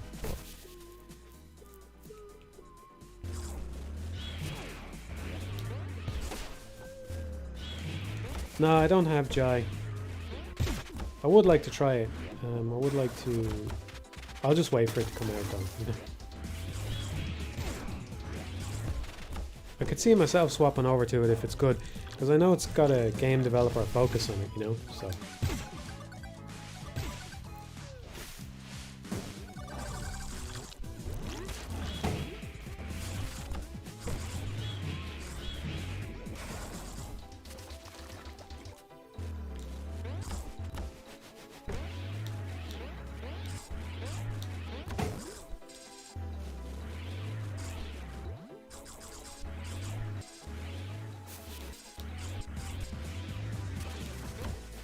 I don't know how hard it would be to get you. I understand why it's done this way, because you can do the whole colon equals declaration to just imply the type. Oh man, I don't think this level is happening tonight. I'm too tired, man. But yeah, I don't know how long it would take for me to get used to the idea of the name then the type. I feel like type name is just flows a lot better in my head. Int X, not X int, you know. But I get why it's done that way, so you can do the whole colon equals thing.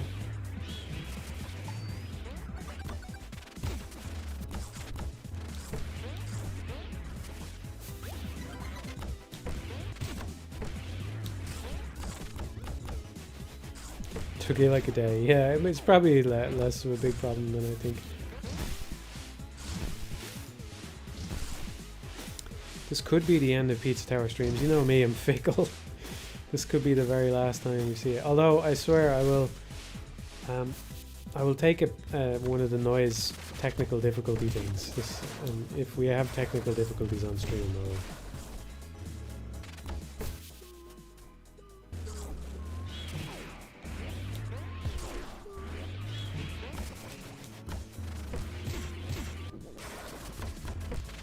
Okay, however this attempt goes, I will stop with this attempt and I'll chat for a couple of minutes and then I'll wrap up, okay? Is there anything we didn't talk about that we should have talked about? Was there any gamer news?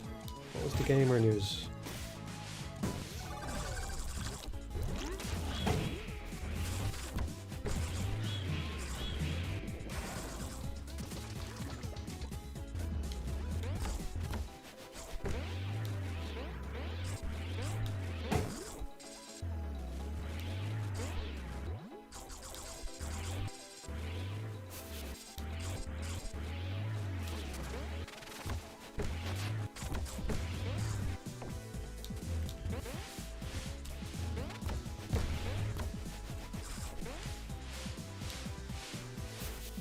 Don't say I'm not trying there. That was quite a salvage.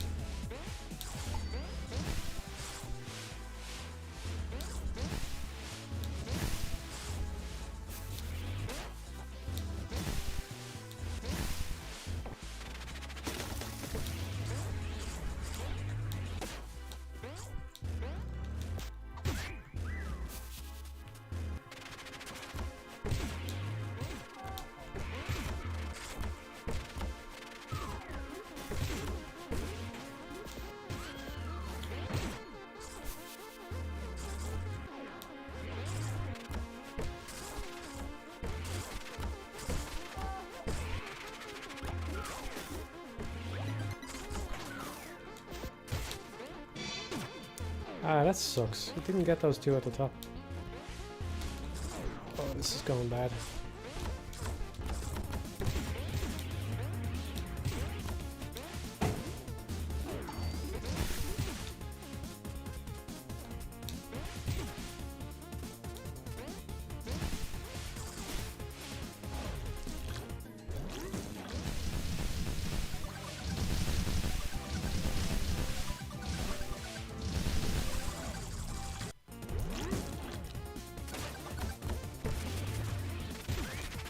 No, that's it. That's gonna put me way too far back. Oh, maybe not, maybe not, maybe not. Come on. Oh.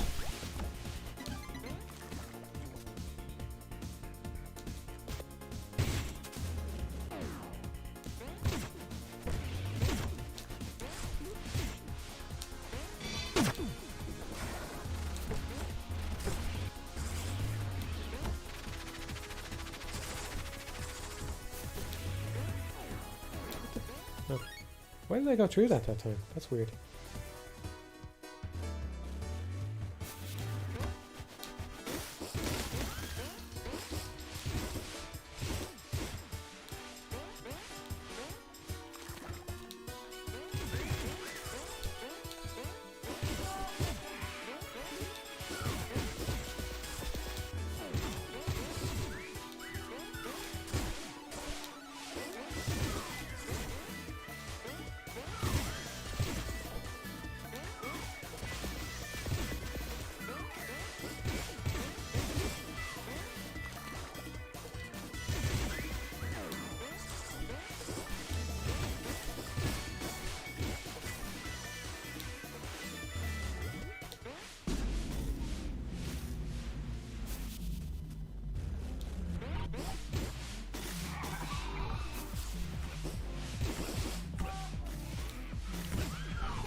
And I forget where the secret door is.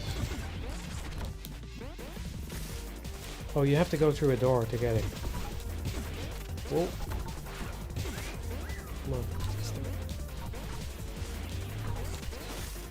I think you have to go through a door. This one. This door.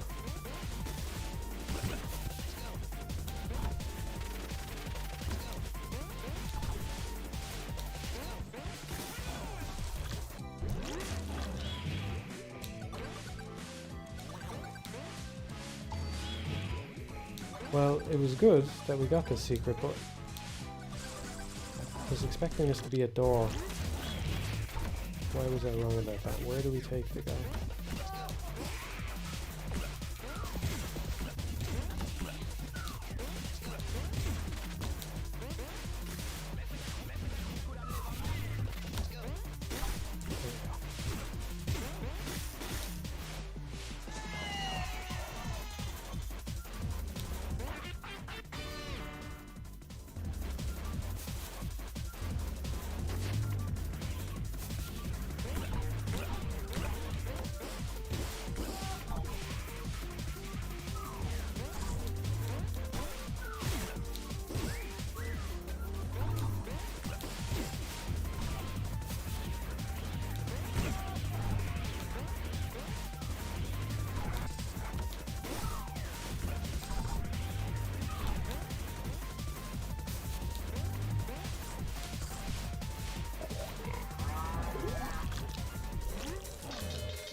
Nice.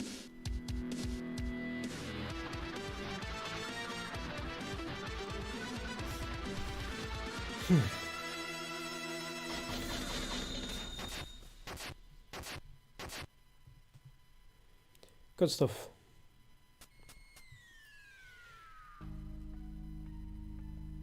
Yeah, it was a bit clunky. I don't find it easy to move smoothly around that level anyway, though. It's part of the reason why I don't like it that much. There must be a secret around here somewhere.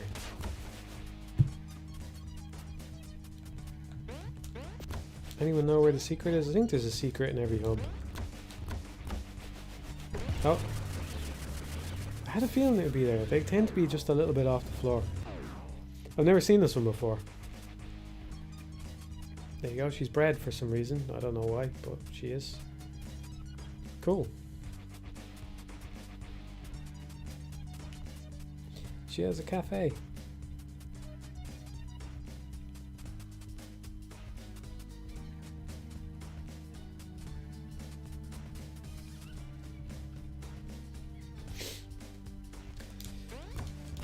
Alright, everyone.